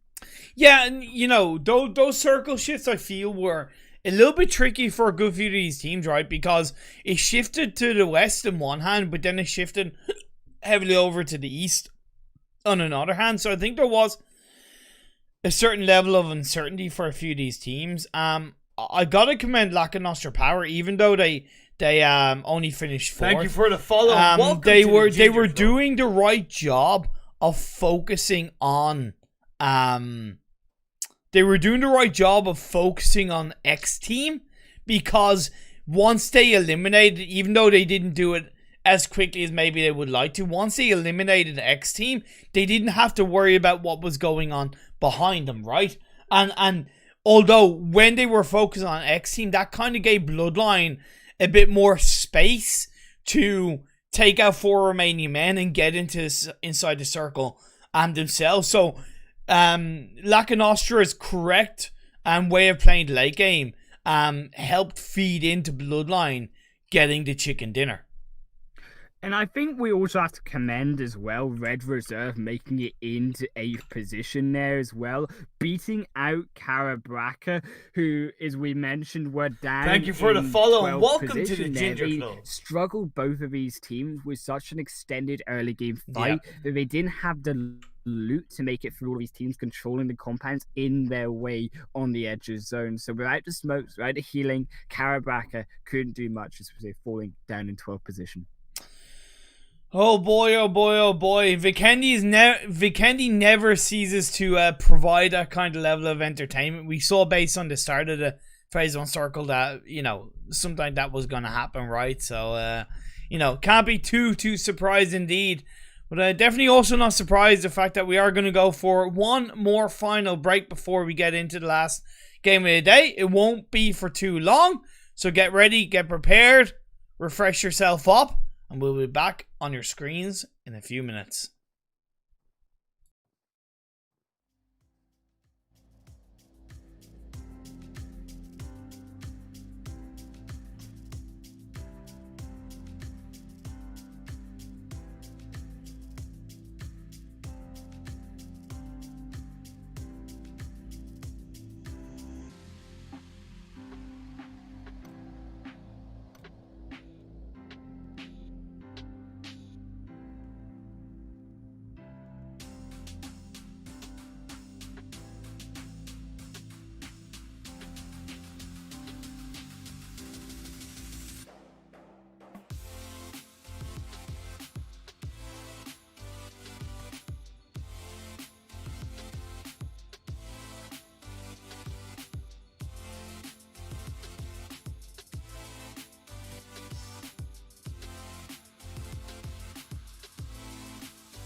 Hola, we are back for the last game of the evening.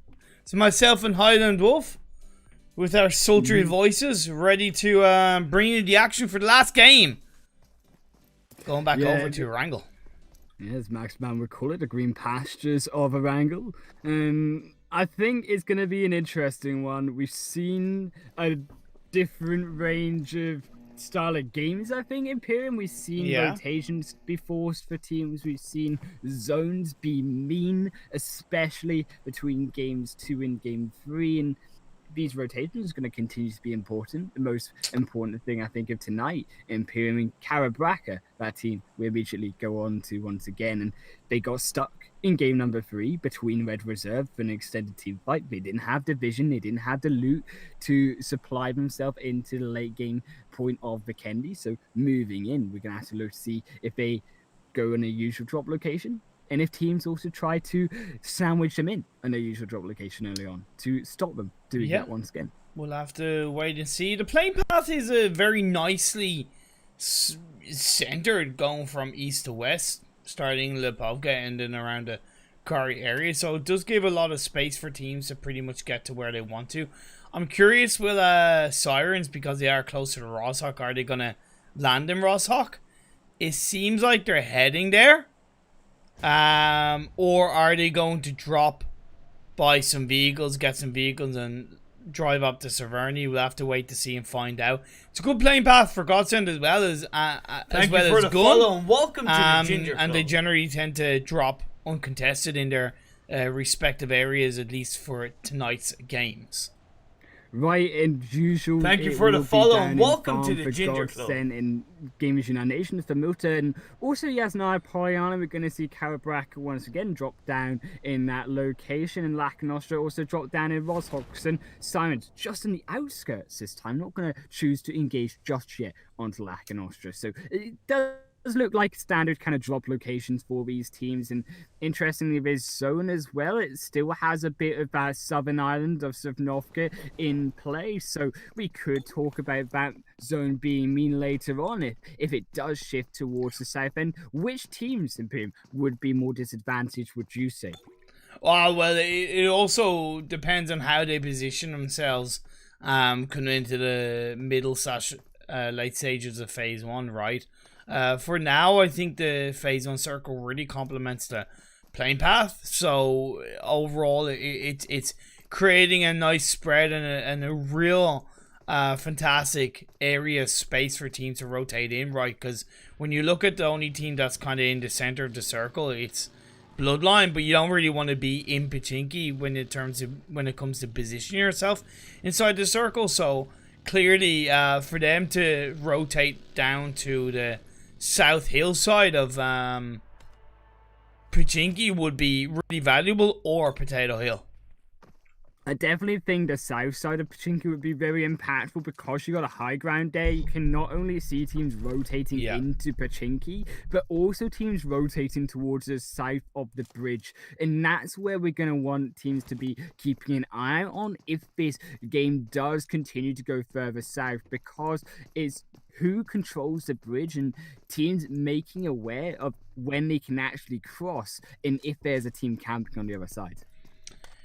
I think one of the teams that probably has the hardest rotation is going to be Team Push, because on one hand, although when it comes to saying that, to be a little bit hypocritical to myself, they probably don't have to rotate into the mainland on phase 1. However, when it comes to the initial rotation, if they choose to rotate on phase 1, there's a lot of teams by the edge of the bridge on either side for now. And based on the phase 1, they're not really going to move too far away from it. So it would be best in my eyes for them to stay in Military Island.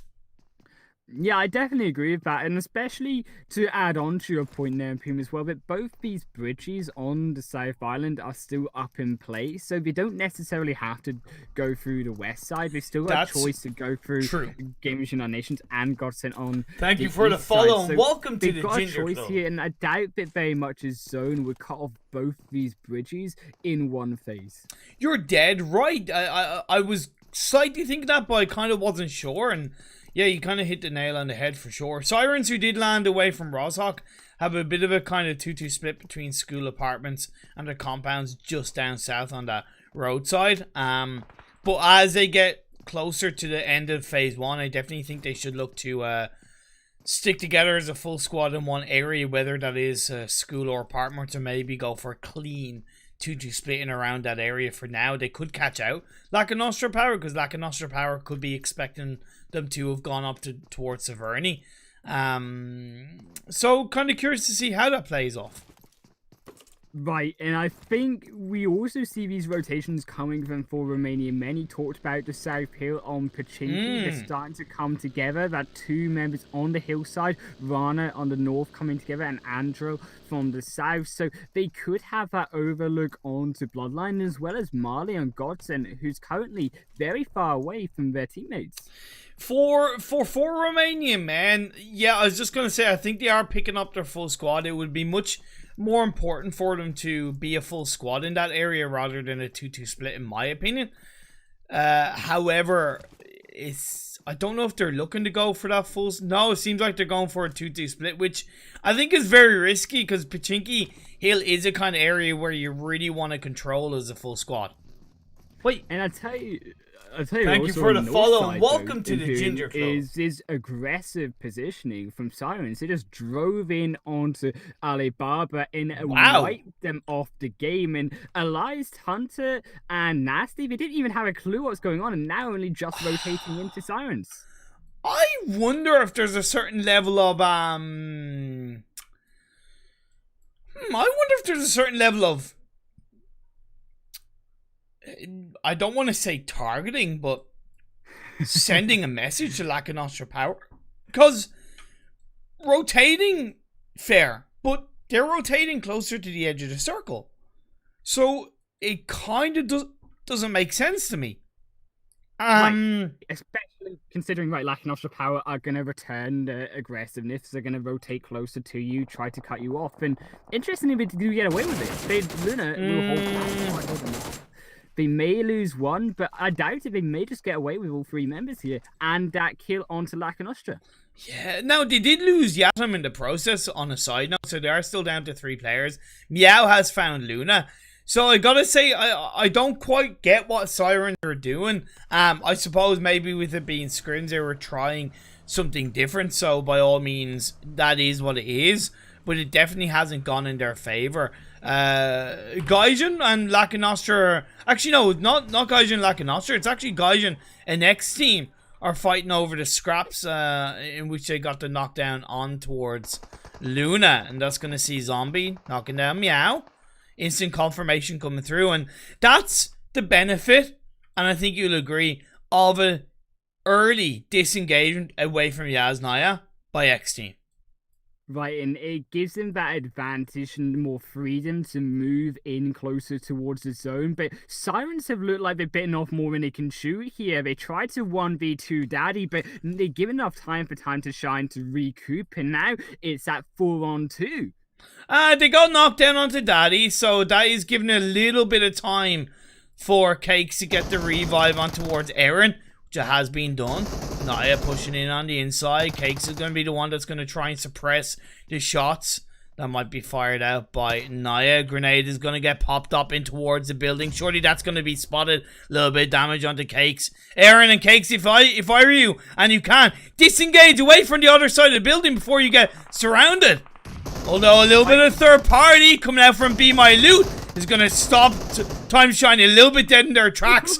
That's not going to deny Time to Shine from getting the squad wipe on towards Sirens. Then on the other side, you see Be My Loot trying to take the fight towards Time to Shine. Indeed, they are. They did lose Sultan. Alpha got knocked. and Time to Shine have been taken down to 2 players. What a crazy start to this game. But because Daddy was not, and then Will and Naya rotated in to try finish off Sirens, they left Kalimos alone to face the entire squad of Be My Loot there and got wiped off the game. And now that's going to be 3 members of Be My Loot still up versus the 2 of Time to Shine. And they're going to smartly rotate away and closer into this zone, because that zone will shortly move into phase 2 and teams need to be closer in to try have in position inside that next shift. Between the 2 teams that landed in North George, Red Reserve have definitely been the more proactive, getting more central inside the circle compared to Universe. They are kind of snitched in between Omega Dragons and the Noisy Boys, but I think Omega Dragons are more heavily focused on the Pachinki Hill that is occupied by 4 Romanian men, so I don't think it's going to be too much pressure for Red Reserve to stave off any real pressure that's being put under by the Noisy Boys. We'll have to see how that does pan out.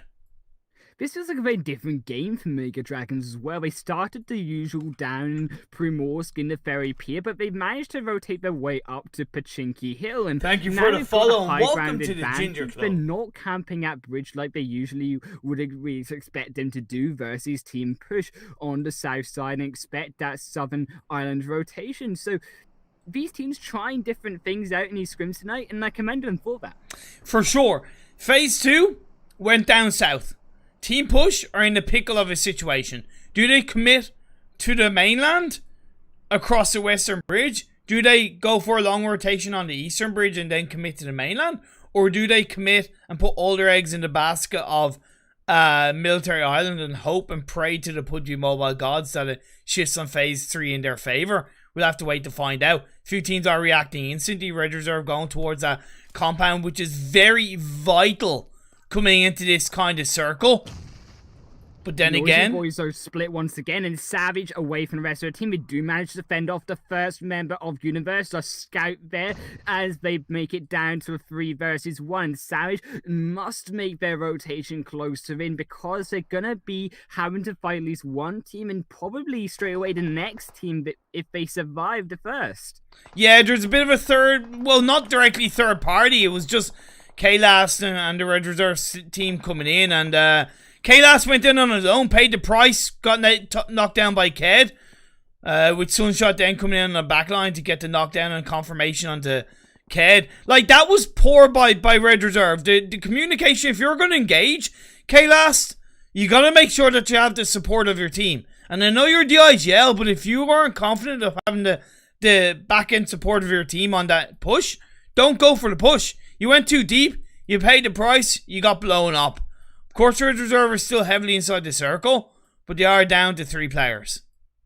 Right, and it's going to be where these teams choose to rotate in, and I appreciate that the Noisy Boys have tried to reposition closer to that bridge, so they still got an angle and Team Push. If they do decide to make their way across that bridge, they can still potentially take that fight as well in their favor. And we see teams also towards that kind of cliffside as well. Instead of taking the bridge, Gamers Unite Nation, they've got Zaniel on the edge of that cliffside to make a rotation if they need to the south, but also the rest of their members closer towards the inland and the mainland. Yeah, that's a bit of a classic position for a team when the circle is a little bit indecisive on where it wants to go between the mainland and Military Island. We've seen Be My Loot rotate towards the edge of the cliffside that's to the east of Gun, with Godsend that's kind of on the high ground in between the compound held by Bloodline and the cliffside. So, you know, a few of these teams are definitely setting themselves up pretty nicely for a shift in towards the Military Island. I love the fact that 4 Romanian men are committed to Pachinki Hill because they're very confident that the circle is going to shift up north and they're going to be in a very favorable position to catch teams out on their rotation back closer to the center of the circle. Right, and with Team Push now making that decision in, it is tough, of course, for them to decide, because until that phase 2 zone closes in, we're not going to know whether that is a South Island or a North Island game for the final match. But if it is South Island, then Imperium, they've got such an advantage, the only team in the South Island.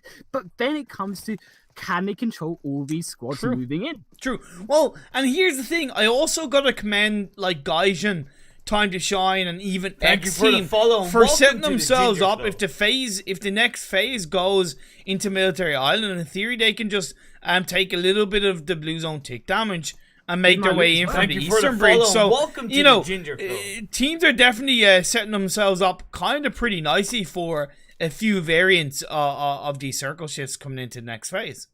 But the next fight will be Karabaka Horses, as they just try to run down Lack and Nostra Power, and they will find that kill up. Alicia was that scout, and I think Lack and Nostra Power will make their way closer. An interesting shift, though. On the bridge, still in the South Island, but more favouring still the North. So, baby! Our answer isn't still decided. It's not set in stone. I think it's pretty much in the mainland, and Team Push are instantly reacting, which is definitely the wise thing to do before teams get too close to their location. Universe seems to be heading towards it, so we are going to see a clash of players and a clash of vehicles as Team Push realize a team is already there, and Mario's going to make his way underneath the bridge or close to that low ground. Information will be given to the rest of the team, so hopefully they'll be able to avoid any action and any shots being fired up by the members of Universe. We are seeing Be My Loot as well come in strong, as I'm just seeing kind of what they're doing. Be My Loot, where are they? It was interesting to note that Team Push sent 2 at a time there, but now they're sending all 4 in, and Mario's already been knocked, and Universe are now in command of this mainland entranceway here of the bridge, and they still have the high ground advantage of the Team Push. Yes, the low ground is usually an advantage in PUBG, but not when you're on the edge of the ocean side, Imperium, not when that zone looks like it's going to continue to be on the mainland.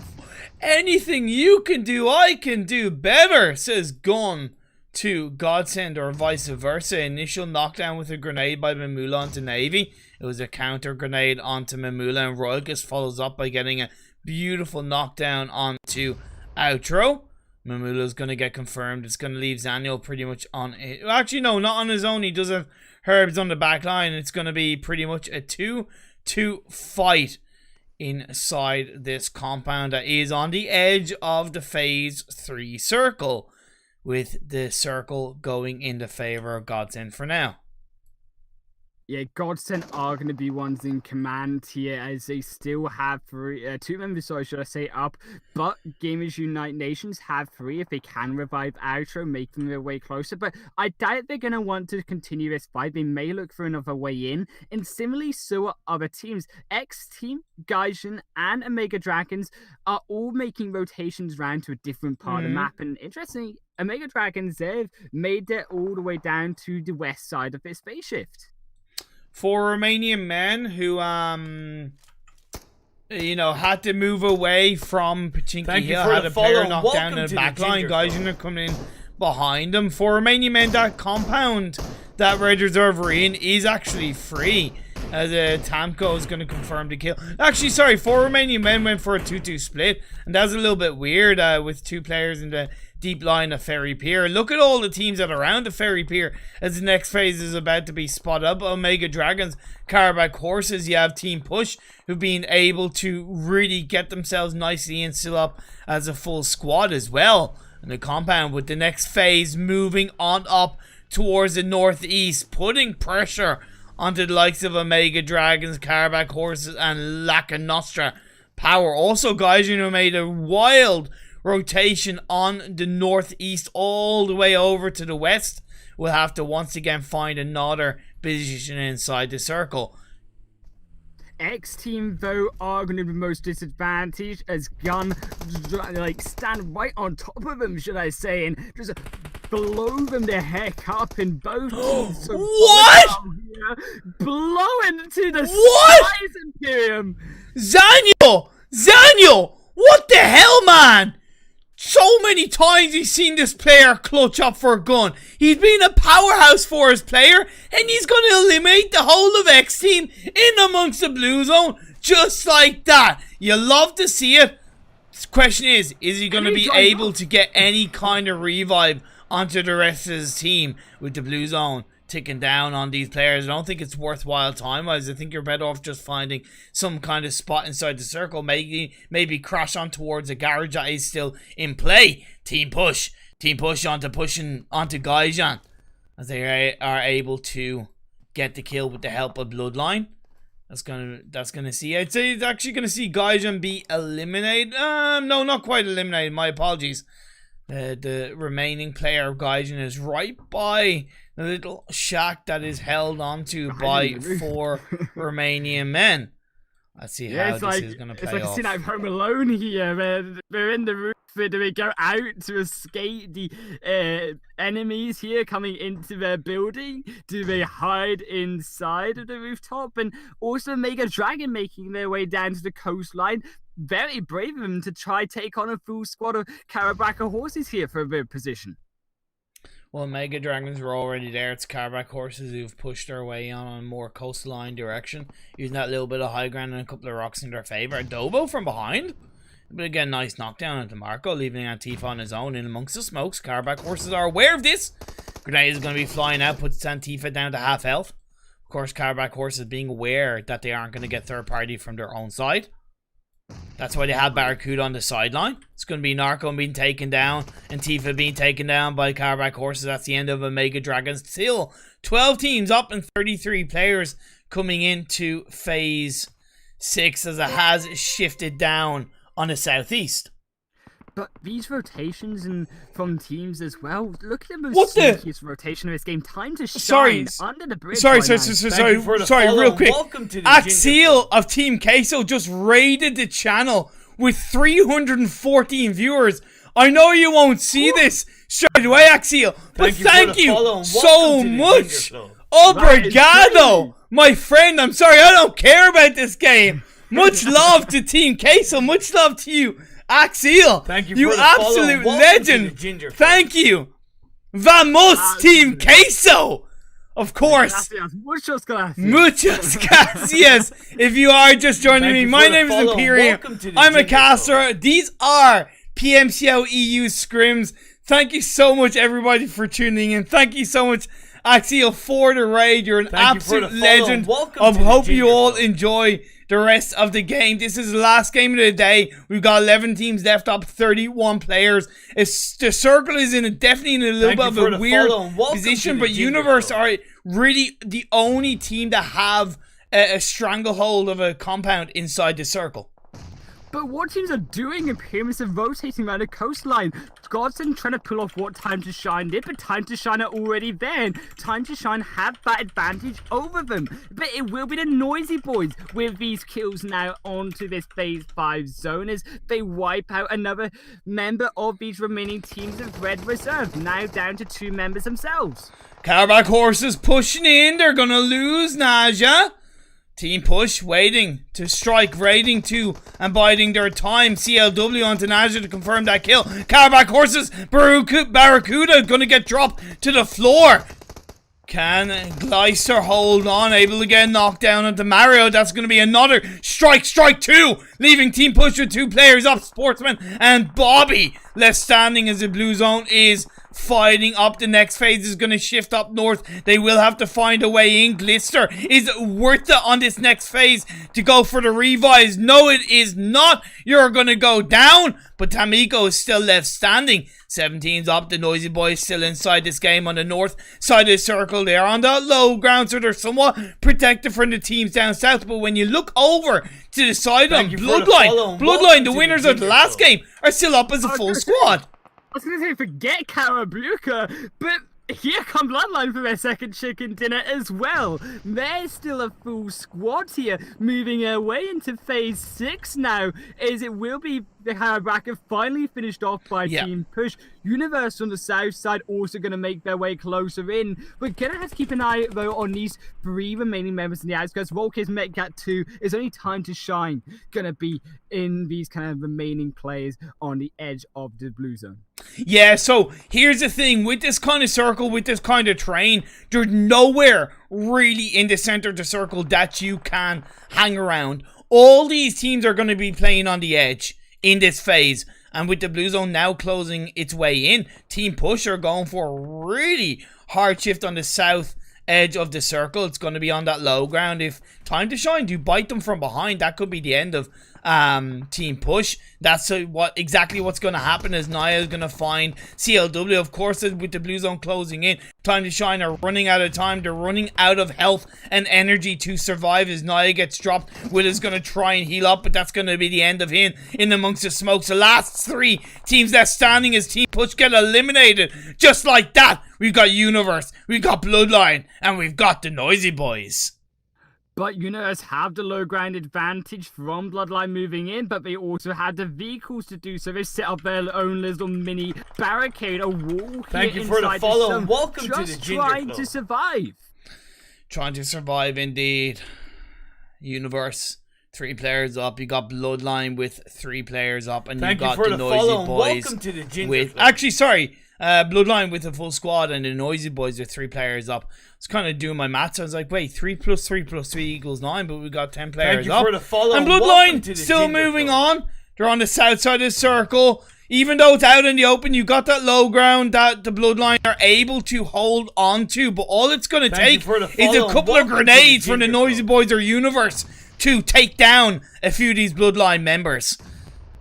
3-1 split from Blood right now. Kapahala Thank on you the for the edge. follow. We've seen it Welcome before, to the Ginger having to Club. try be that extra vision versus the Noisy Boys. But Universe with a 2-1 split here as we see them make their way closer into the zone. Elon gets dropped with a grenade. The Noisy Boys now to handle the utility, and they're gonna drop Elon to the floor, try and confirm that kill without moving too much closer. The smokes are being thrown out. Universe moving closer, trying to get the revive into Elon. All the while, Gold Touch drops Burian to the floor. Not only are they getting the revive, although saying that Norfin is gonna cause a headache for Universe and gets the knockdown onto Gold Touch with the blue zone.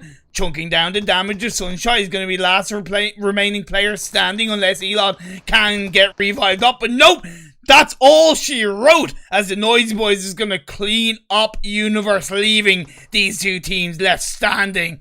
4v3 as the Noisy Boys are going to cover and hold onto the edge of the circle on the edge of the hillside. Kapahala, you noted him as being the last player from Bloodline holding onto the edge. Can he be the thorn in the side for the Noisy Boys? Or are the Noisy Boys prepared to create some noise and close out this game? The last game of the evening in the Zenith ProEU PMCO Mobile Scrims All In is going to be the first victim of the Noisy Boys. Thank you for the follow. Will they be able to close it up?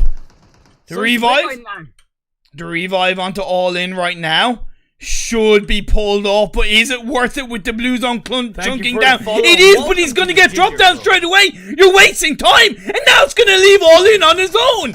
All In is on his own. Kapahala gets dropped to the floor. Norfin gets dropped, and the Noisy Boys win. It's 3v4 down to the mistakes of Bloodline of trying to go for that revive. You played too passive, and you paid the price. Norfin, you're gonna need some ibuprofen, the Noisy Boys, for that, because that is them in first position. They're gonna be handing out the ibuprofen onto Bloodline. One epic matchup to finish us off here, Imperium.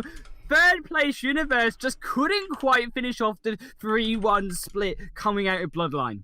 Yeah, incredible. Like, you know, thank you for the follow. Bloodline had done a great job, right? The way they rotated, they kept up as a full squad. They eliminated the good to Universe with the help of Noisy Boys, right? But the second they did that, they should have had the confidence, especially with Kapahala on the back line, to push, or not on the back line, but on the flank line, to push in onto the Noisy Boys, right? Because if they had pushed in, knowing they have the man advantage, right? They know how many players are left in the lobby. Even if there's 2 teams left, they still have the man advantage. They should have used that to take control, but they didn't. They allowed the Noisy Boys to pick them off. They then went for a bit of an overall silly revive onto All In, got taken out, and then it was just falling down brick by brick after that. Yeah, you're leaving, as we say, Nurofen to take down the 3 members of the Noisy Boys, and we know just how strong Thank you for the follow. the Noisy Welcome Boys to the are Ginger Club. when they get geared up, when they're fired up as a squad. They run over teams, as we've seen in previous nights, and they get that chicken dinner in the final game, as we say. Incredible stuff indeed. So Noisy Boys closing out the chicken dinner. Last game of the day here in the Zenith ProEU PUBG Mobile Scrims. They finish off with a nice 11 kill game. Bloodline in second place, gonna get 4 kills. Universe in third with 3 kills. We had Time to Shine in fourth, doing a great job in the end, getting 5 kills. You had Team Push in fifth, surviving to get 5 kills as well. Godsend in sixth with 3 kills. Carback Horses in seventh with 5 kills. Red Reserve in eighth with 0 kills. 4 Romanian Men in ninth with 4 kills. Gun in 10th with 5 kills. Lacanostra Power in 11th with 1 kill. Gaijin in 12th with 2 kills. You had Omega Dragons in 13th with 0 kills. X Team in 14th with 4 kills. Be My Loot in 15th with 1 kill. And Sirens closing out this game in 16th with 2 kills. Really, some overall impressive plays in these games from a few of these teams. Right, and especially in the last game as well, the rotation from Team Push, although yes, they secured themselves only top 5, they couldn't quite make it into the end of the game there. They still did phenomenal work. They were the only team in that South Island who had to make a rotation up, and by the time they managed to make that decision, to that instantaneous, decisive decision on the Phase 3 zone shift to make their way in, they were already under fire, and to beat all of these teams who just didn't survive as long, right? As Team Push, they did phenomenal work to get this place. Exactly. Whew. So on that note, we are going to end things here for the evening. You know, where can, seeing as we have quite a few people watching at the moment, from what I can see, where can everybody find you social media wise? So you can find me on Twitter, just HighlandWolf, or at HighlandWolf_. Also got a Patreon there if you kind of like what you see. I post some highlights and stuff that we're going to be setting up as well. Awesome. So you can find me over on Twitter at EVT_Imperium. You can find me on Instagram with the same username, EVT_Imperium. And of course, thank you to every single person who's throw me a follow here today. I hope, hey, you know, I see you again in chat for these scrims. I try to cast and stream scrims as often as possible, so don't forget to check it out. And if you follow my socials, you'll be kept up to date on when I go live with those things. On that note, thank you so much once again to Axial for the raid of over 300 awesome, amazing people. I'm a huge fan of Team Queso. I love you, Axial. You're an absolute great guy. I remember meeting Cheese even more. Yeah, and I love Cheese even more. I remember meeting Axial in Berlin at the 2019 Spring Split prelim finals, and hearing their story and talking to Gabo and just knowing how they play as a team and the journey they take. They're just an incredible group of players.